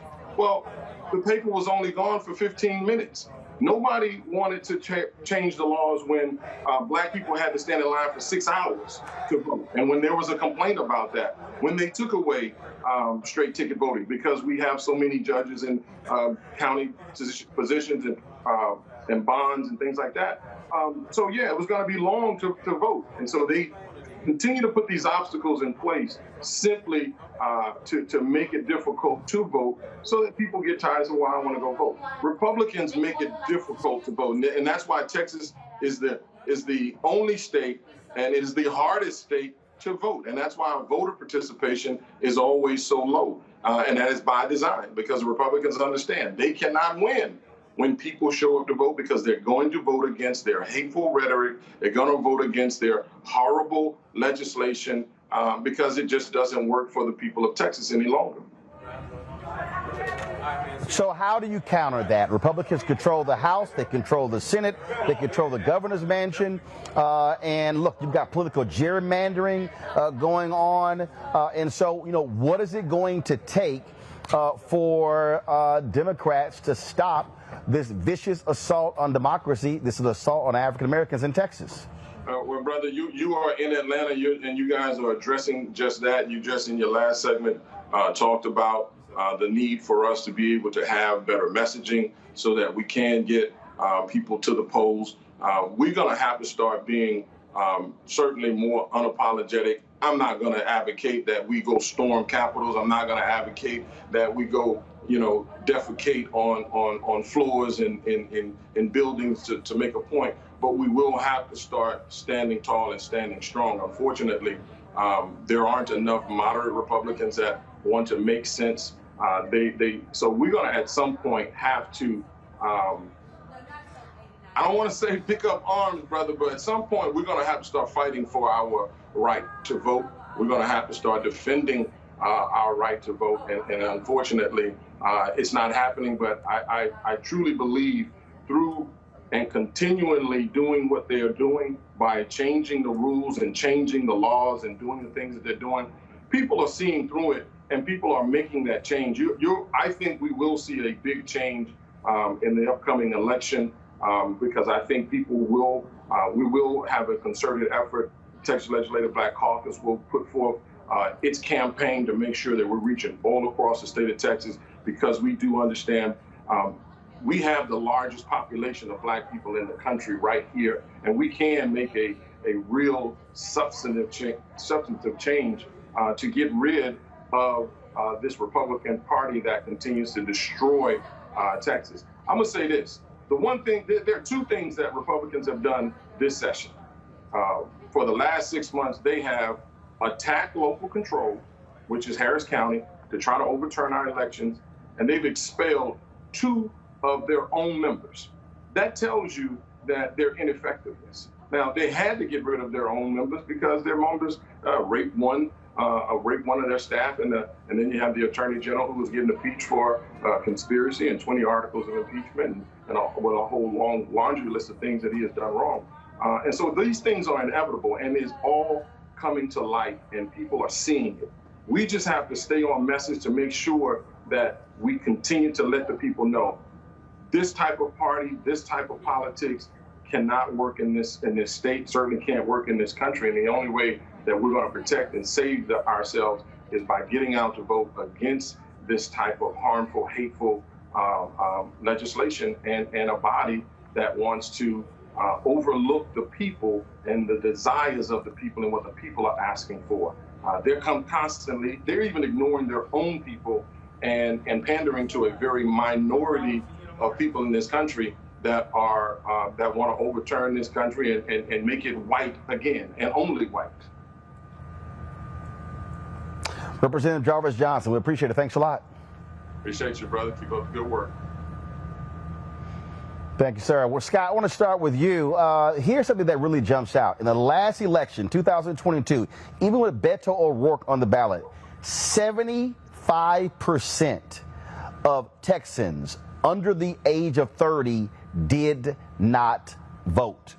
If you want to talk about how do you change the fortunes, you got to have a Democratic Party that is coming up with candidates and a message and a turnout machine that's getting those folks out. You can't beat back, these old white conservative Republicans who vote in large numbers if you're not turning out young voters.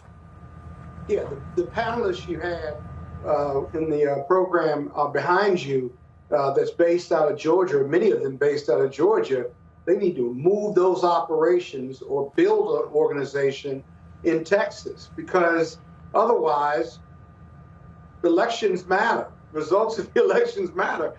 And Texas and Florida, Democrats are just getting killed down there.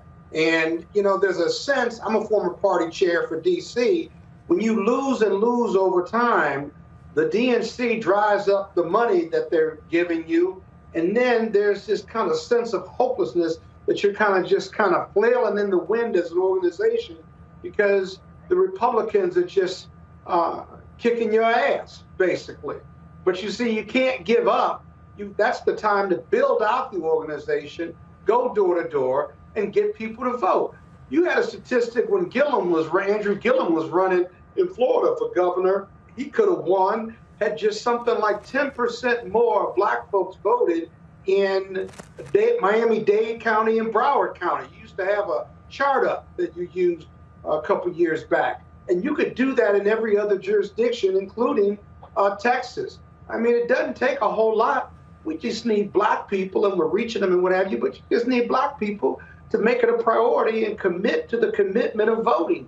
And we just don't have. We've got the message, but we just don't have the implementation.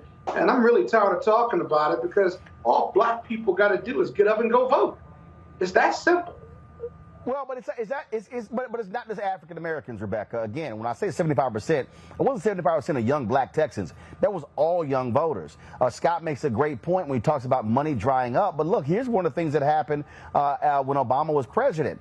Many people thought because you had a competitive primary in Texas, between Hillary Clinton and Barack Obama, and you were going to see this increase in attention and focus. Well, it didn't happen. What happened was Obama would fly into Texas, have massive fundraisers, raise millions of dollars in Houston, Dallas, and Austin, and then fly back out. What you have to have is you got to keep that money in state. What is absolutely needed, you got to have, obviously from a political party perspective, you got to have a strong infrastructure in Florida, in Texas, in these places. But going back to the black point where Scott was raising, this is where we are going to have to recognize, hey, what is our power? Louisiana, a third of that state is black, yet folks are not turning out. We have to be saying, how do we fund our own political infrastructure that's not for, let me be real clear here, that's not for the benefit of the Democratic Party, but for the benefit of black people, which actually might mean voting Democratic to keep Republicans from passing bills that greatly impact and hurt us. So I want to provide some context here. So even with you referencing, I think you're referencing the 2008 primary in Texas and some of that voter turnout.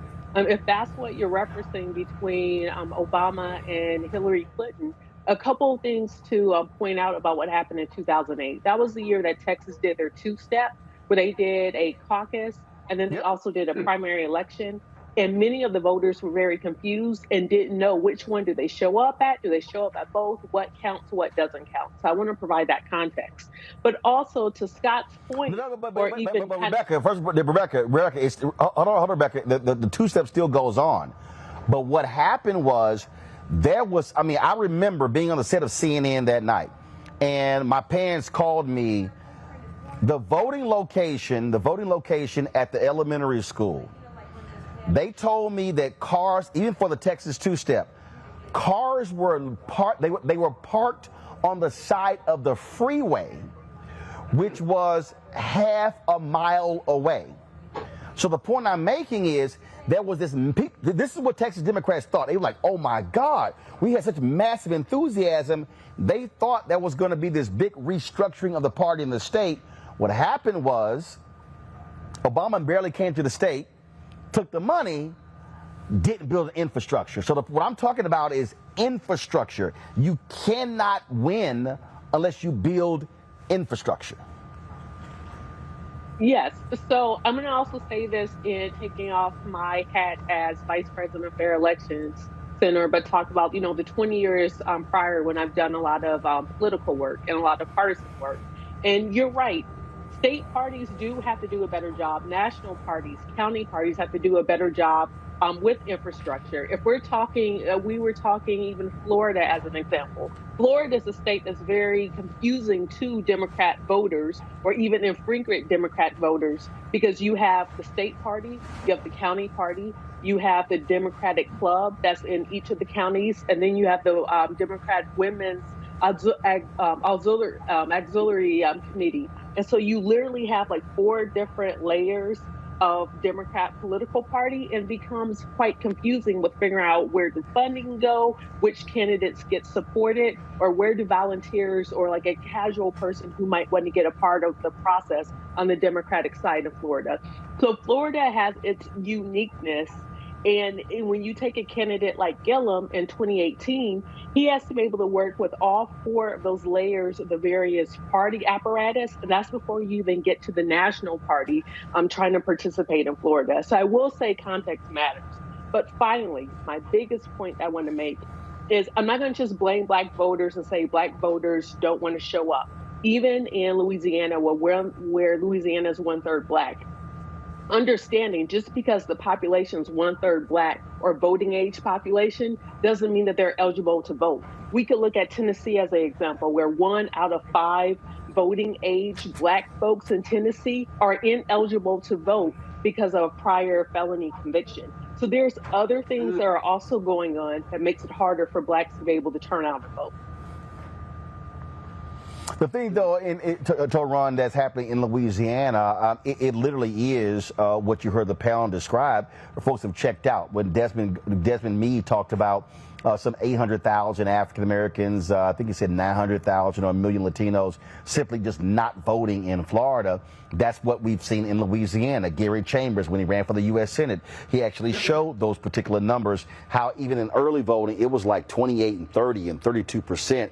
Like total electorate. In many of the places in Louisiana, they weren't even hitting 50%. When he and I talked, what we talked about was what you did not have in Louisiana is what you have in Georgia. You have third-party organizations who are on the ground, who are mobilizing and organizing. You heard Cliff Albright talk about what they're being doing in Mississippi. They saw what happened when Mike Espy lost by 65,000 votes to Cindy Hyde-Smith in 2018 for the United States Senate to fill the expired term of Thad Cochran. And guess what? It was more than 100,000 Black people who were eligible to vote in Mississippi, but who did not vote. And so if we're talking about how do we slow down, how do we win elections, how do we change what Republicans are doing, we have to say, you know what? We cannot depend on a party. We have to then say, how do we fund our own infrastructure that's for the benefit of us putting the people who we want in political power? And so the opportunities are sitting there. We simply got to do it. First of all, I want to say that the scenario that the honorable gentleman from Texas laid out is horrific. What that sounds like is almost like what happened at the end of Reconstruction when Hayes pulled the federal troops out of the South and the Ku Klux Klan started resurging, started filling in political positions and basically creating militias to either completely disenfranchise Black voters or kill them outright. Now, to your point that you just made about elections and the fact that a lot of people check out of them, we have to start looking at elections from a standpoint of pulling out these old hidebound ideas of people getting hit with dogs and water hoses and stuff like that. We know that history, but people who are young and who are trying to understand the way politics works in the present day, be frankly, they're tired of it. And you can't really blame them for being tired of it. There's only they've had 3 or 4 generations of hearing church hymns and seeing MLK slogans and speeches and everything. You have to go to where the people are, like the panel said earlier that you were in Atlanta talking about. You have to go where they are. You have to find out what they're passionate about, what their everyday concerns are, and show them how voting is going to affect their daily lives. You can't scare people into voting anymore. You can't bully people into voting anymore. You have to tell them what they have at stake, and you have to be willing to listen to what their concerns are instead of condescending to them and telling them you need to vote because of this. People who go through these things every day know what they're dealing with, and they can tell you as well, and then you can craft your messaging that way. Now, what I do want to ask is, as far as the situation in Texas, my question is, how come the National Party isn't on the ground and putting that message in everybody's face nationwide to contribute to helping them build an infrastructure? Because that is horrific. What the gentleman laid out is horrific. That's voter disenfranchisement, that's voter intimidation, and that flies directly in the face of the Voting Rights Act. So how come they're not on the ground on top of that? Why isn't the Department of Justice suing Texas as a result? I can tell you this, Harris County officials have made it clear they are going to sue the state of Texas once this bill is signed into law. But you're absolutely right. This is the kind of thing that should be fought. Not sure why the Department of Justice has not been far more aggressive when it comes to going after these sort of cases, what they said they would. So we'll actually see what happens. So we'll hit the DOJ, see what they say. Got to go to a break. We come back. We'll tell you about a new initiative in Minnesota when it comes to missing African Americans. You're watching Roland Martin Unfiltered right here on the Black Star Network. When you talk about blackness and what happens in black culture, we're about covering these things that matter to us, speaking to our issues and concerns. This is a genuine people-powered movement. There's a lot of stuff that we're not getting. You get it, and you spread the word. We wish to plead our own cause. Too long have others spoken for us. We cannot tell our own story if we can't pay for it. This is about covering us. Invest in black-owned media. Your dollars matter. We don't have to keep asking them to cover our stuff. So please support us in what we do, folks. We want to hit 2,000 people, $50 this month, raise $100,000. We're behind 100,000, so we want to hit that. Y'all money makes this possible. Checks and money orders go to P.O. Box 57196, Washington, D.C. 20037-0196. The Cash App is $RM Unfiltered. PayPal is R Martin Unfiltered. Venmo is RM Unfiltered. Zelle is Roland at RolandSMartin.com. On the next A Balanced Life with me, Dr. Jackie, how big a role does fear play in your life? Your relationship to it and how to deal with it can be the difference between living a healthy life, a balanced life, or a miserable one. Whenever the power of fear comes along, you need to put yourself in that holding pattern and breathe, examine, find out if there's something that your survival instinct requires you to either fight or take flight. Facing your fears and making them work for you instead of against you. That's all next on A Balanced Life on Black Star Network. It's Kim Whitley. Yo, what's up? This your boy Ice Cube. Hey, yo, Peace World. What's going on? It's the Love King of R&B, Raheem Devon, and you're watching Roland Martin Unfiltered.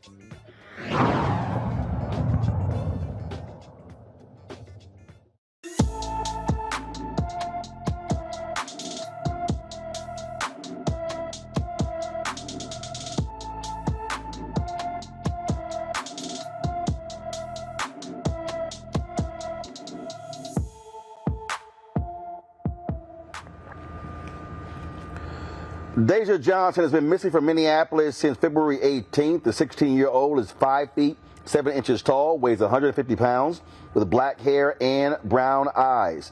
Anyone with information about Deja Johnson is urged to call the Brooklyn Park, Minnesota Police Department at 612-673-3000, 612-673-3000.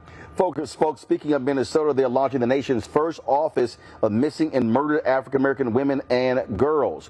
Joining us right now is State Representative Ruth Richardson to talk about this particular new office. So, Ruth, glad to have you here. How did this come about?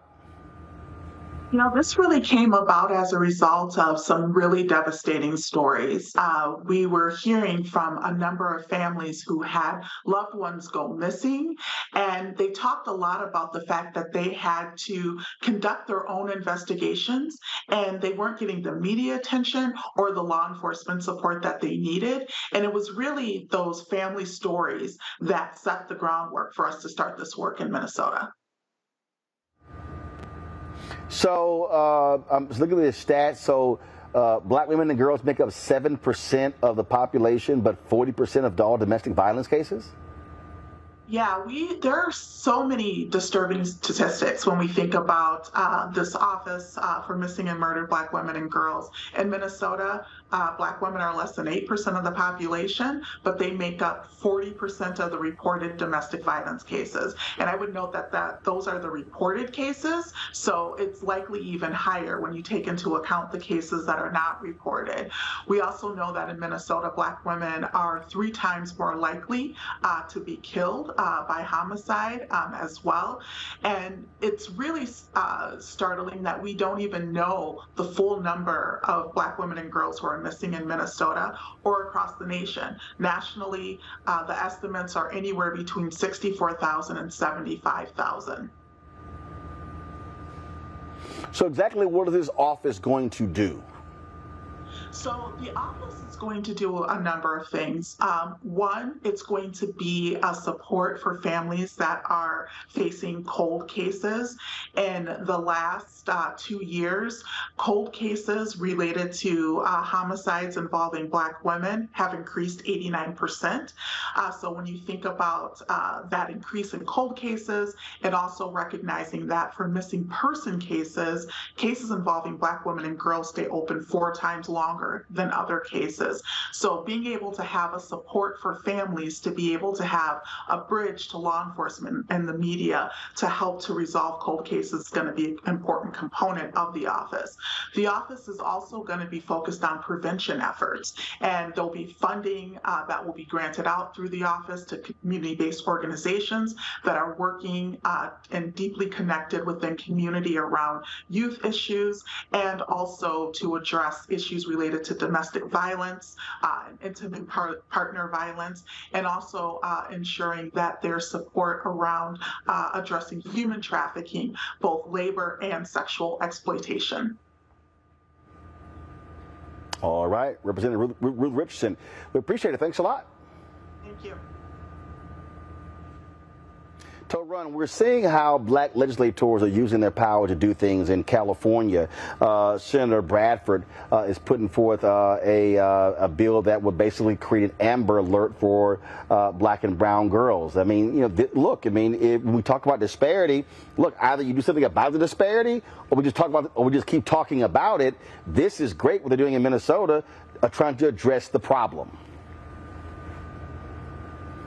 That sister for creating this initiative, but it's really it's almost kind of sad that she even has to create that initiative, because we all know if a little blonde girl goes missing, the whole world is going to know about it. You're going to see updates every 5 minutes on CNN and major media.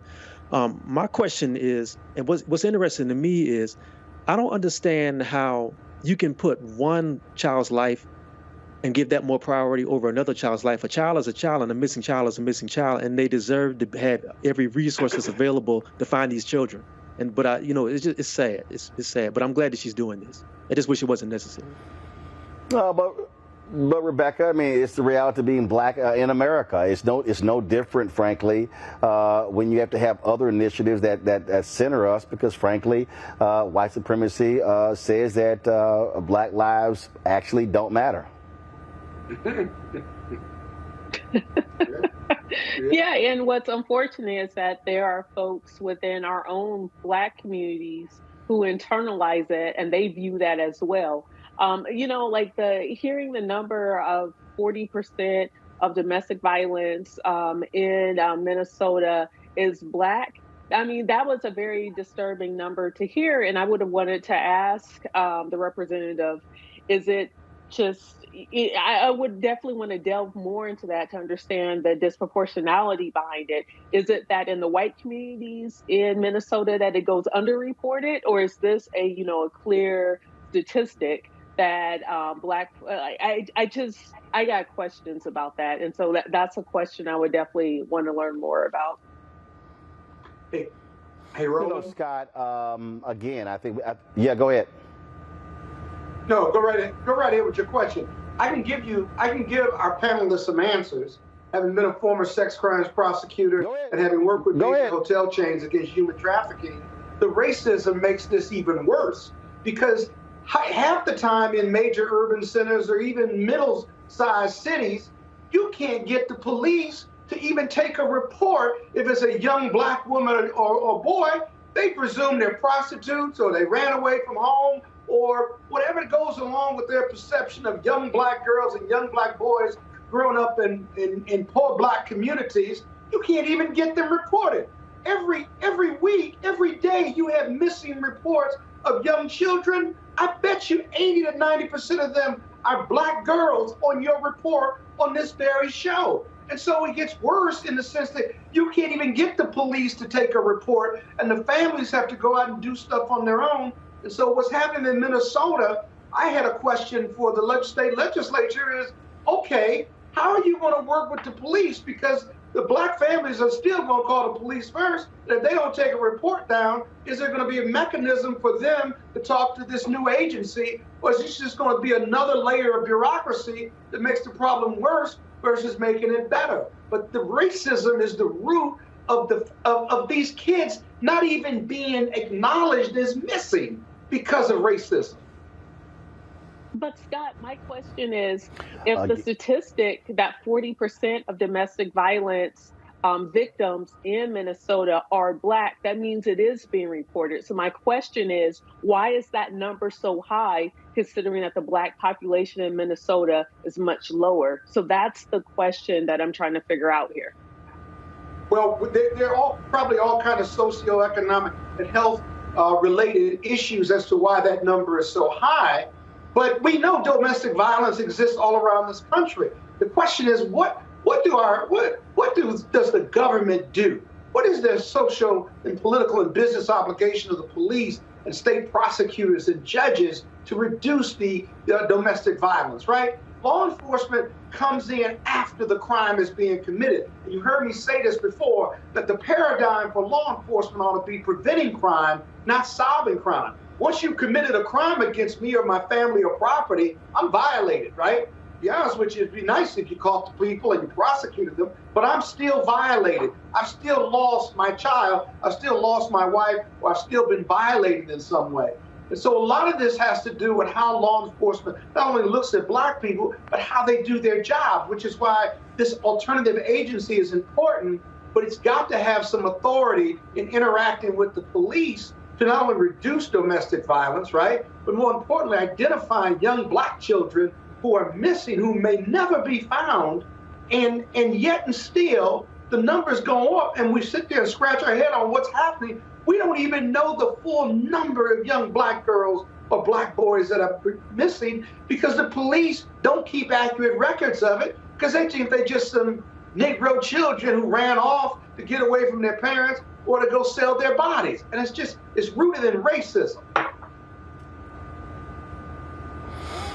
Indeed. All right, folks, hold tight 1 second. No, Torun, I know you have to go. I surely appreciate you joining us right here on today's show. We come back. Our Tech Talk segment. We talk to the owner of a black travel app. We'll tell you all about it when we come back. Roland Martin Unfiltered on the Black Star Network, broadcasting live from Atlanta. Back in a moment.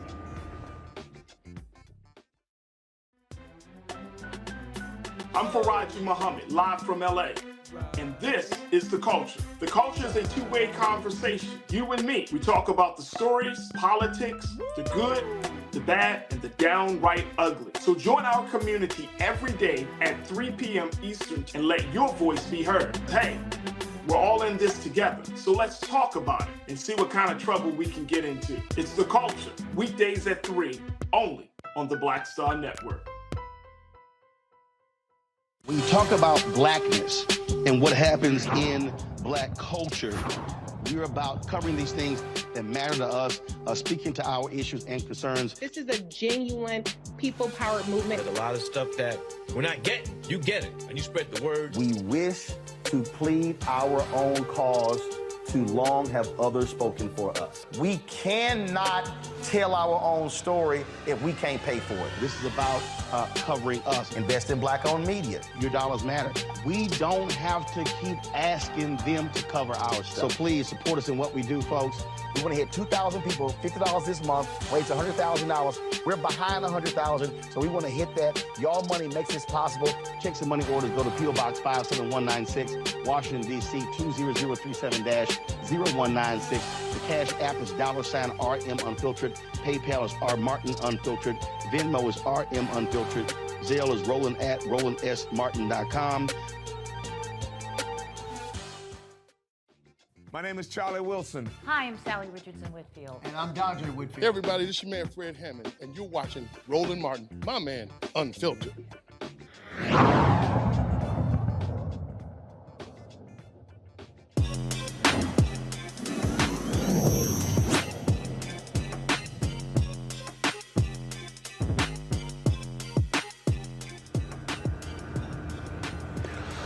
All right, folks, one of the biggest increases of folks traveling are African Americans, and there's a new app called Melanin on the Map. My next guest actually launched this particular app to help folks, offer them travel tips as they are traveling abroad. Ashley McDonough, she joins us right now. Ashley, glad to have you on the show, joining us from Los Angeles. And so, what happened here? Were you going somewhere and you couldn't find enough good, fun stuff for black folks, and you like, there's got to be a way to fix this? Yes, precisely. That is exactly what happened. You know, I am an avid traveler. I've been traveling my whole life. I'm first generation American. And when I was traveling to these different places, I just felt that we needed more. We needed a platform, a community. And, you know, that's where Melanin on the Map came to play. And so, what areas do you cover in terms of, is it U.S. based, is it Caribbean, or is it all over? Yeah, so it's worldwide. I am U.S. based. I mean, kind of, because I'm traveling always, but we are worldwide. We travel internationally, domestically. We kind of do a number of things, mainly, of course, creating these experiences for other like-minded travel lovers of color, but also showing them how to monetize travel, so internationally as well. And when you say monetize travel, what do you mean? Yeah, so we show the everyday travel consumer how to not just be a consumer, but actually make money from the trillion-dollar industry. So we show people how to build brands, show them how to create group trips, retreats, show them how to become travel agents, whatever makes sense to them in their own individual niche. Gotcha. All right. I got some other questions, but let's go to my panel. Rebecca, you first. Thank you so much for being on the show tonight. So I'm looking to book a trip to Montana because it's one of the 4 states I haven't been to yet. So Yes. is this an app for me? Montana. To put, yes, I've been to all but like the last 4 or 5 states. So yeah, I got to get to Montana, get to Big Sky Country. So my question is this app for me to plan that trip? Or is this app for me if I'm trying to be like a travelpreneur and try to, you know, focus on making money while traveling? Yes, so the beauty of Melanin on the Map is it's both. You know, you could book your own Montana trip and monetize that experience, but you can also join a community and we could also just book it for you. You know, it's really kind of up to you. We have an agency of over 500 travel agents who do specialize in just that, booking experiences for you if you don't necessarily want to go that travelpreneur route.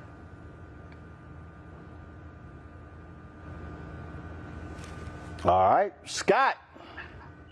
Okay, so I want to plan a golf trip to Curacao, right? Yes. And I want to go to your app. And what, other than going to your app, what's the next thing I do if I have no experience planning the trip, but me and my buddies want to go play golf in some exotic place? Yeah. Tell me what I do after calling you or contacting the app.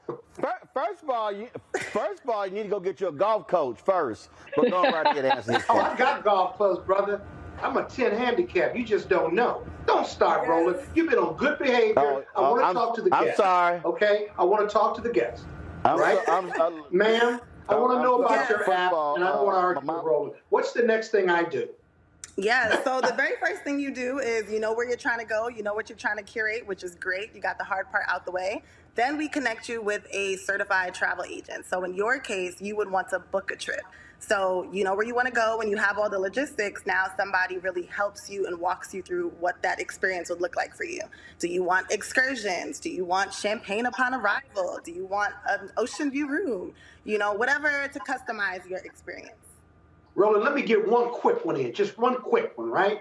So if I go to Curacao, or if I go to Turks and Caicos, or even the Bahamas, right? Yes. How do I know what I don't know if I'm choosing a hotel or things to do? I have no frame of reference. And so how do I make sure I have the best travel experience if I don't know anything about other than reading Yelp? Right, right. So that's a common concern for a lot of travelers, especially first-time travelers. So that's why we like to connect with group specialists and actual travel booking specialists at that destination. So, you know, if you've never been to Turks or Curacao or wherever, now we're able to connect you with someone on the grounds. They know exactly where the stores are. They know exactly what your excursion should be. And they kind of walk you through that experience. So you're not really left high and dry, especially if you have no knowledge of that location. Thank you. Well, Scott, that little cute 10 handicap, but son, you see that right there, Scott? You see that right there? That's a real handicap right there. Oh, you just made that up. That's a real handicap. That's such a brag. No. Such a brag. Why are you bragging? You see that top left? Yeah, I see. Scott, USGAGHIN. That means it's a certified U.S. Golf Association always have to make golf it handicap. About you? Do you always? No, I'm just letting you know. A Kappa has a 10 handicap, and Alpha has a 5.4. That's a damn good handicap for both of us. You know, the average handicap is much higher. Nah. Well, then again, you are a Kappa, so therefore that's a natural handicap. All right. Let me apologize to your guests. It is his show. So, all right. So you have Melanin on the map. How many folks have already downloaded your app? We were at 20,000 plus downloads. We have a full community of over 50,000 people. So our full community we talk to every day, that's that community. And then we have actual 500 plus agents who are looking to actually make money on that travel side as well. So we have a little bit of community in all different parts. Mm-hmm. All right, Ashley. Well, congratulations with that Meld on the Map, folks. Y'all check it out, and we appreciate you coming on the show. Thanks a lot. Thank you for having me. All right, thanks a bunch, folks. That is it for us. Let me thank my guests, my panelists. Well, first of all, I'll thank one of them. I mean, I tolerate Scott, but I'm just, I mean, And I keep coming on. I said I tolerate you, and the only reason I tolerate you because I like your wife. She's wonderful. We pray for her all the time. All the time we pray for her. It's okay, y'all. Scott is like a broke clock. He's nice at least twice a day. So he did hook me up when the Houston Rockets. No, hold up, Scott. I'm about to give you some credit. So when the Houston Rockets came to town, y'all know I don't care about the Washington Wizards, and so I said I'll go watch the game. So I was able to use Scott's ticket. So I mean, he's good for something. So I appreciate that, Scott. I didn't even get a thank you. I was about to call your mother because you didn't even send me a thank you. I gave you floor seats, and you didn't even thank me. I'm publicly. I did thank you. First of all, I thank you when you first hit them. Thank you, Rebecca. I am. Look at me. Look at the camera. I am publicly. Thank you, Scott. I am publicly acknowledging. Acknowledging. Thank you. Let me say again, Erica. Thank you for providing. Can't even get it out. No, I just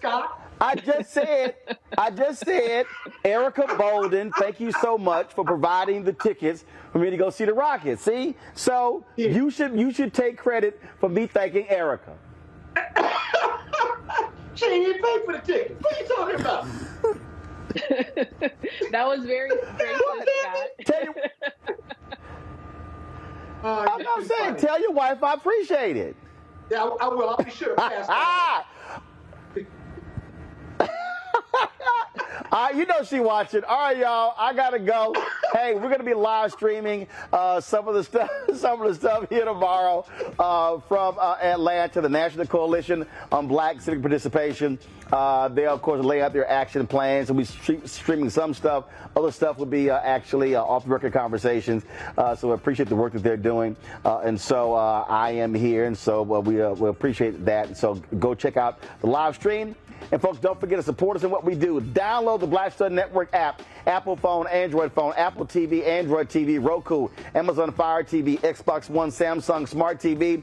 And of course, support us by joining our Brina Funk fan club. Our goal is to get 20,000 of our fans contributing on average $50 a year, $4.19 a month, 13 cents a day. And of course, you can give less, you can give more. Every dollar absolutely matters. And so send check and money orders, P.O. Box 57196, Washington, D.C., 20037-0196. Cash App, $RM Unfiltered. PayPal, R Martin Unfiltered. Venmo is RM Unfiltered. Zelle, Roland at RolandSMartin.com. Roland at RolandMartinUnfiltered.com. And don't forget a copy of my book. To get a copy of my book, White Fear, How the Bounty of America is Making White Folks Lose Their Minds. Available at bookstores nationwide. Download your copy on Audible. Get it at Amazon, Barnes & Noble. Folks, that's it. I'll see you tomorrow. Holla! Folks, Black Star Network is here. I'm real revolutionary right now. Support this man, Black Media. He makes sure that our stories are told.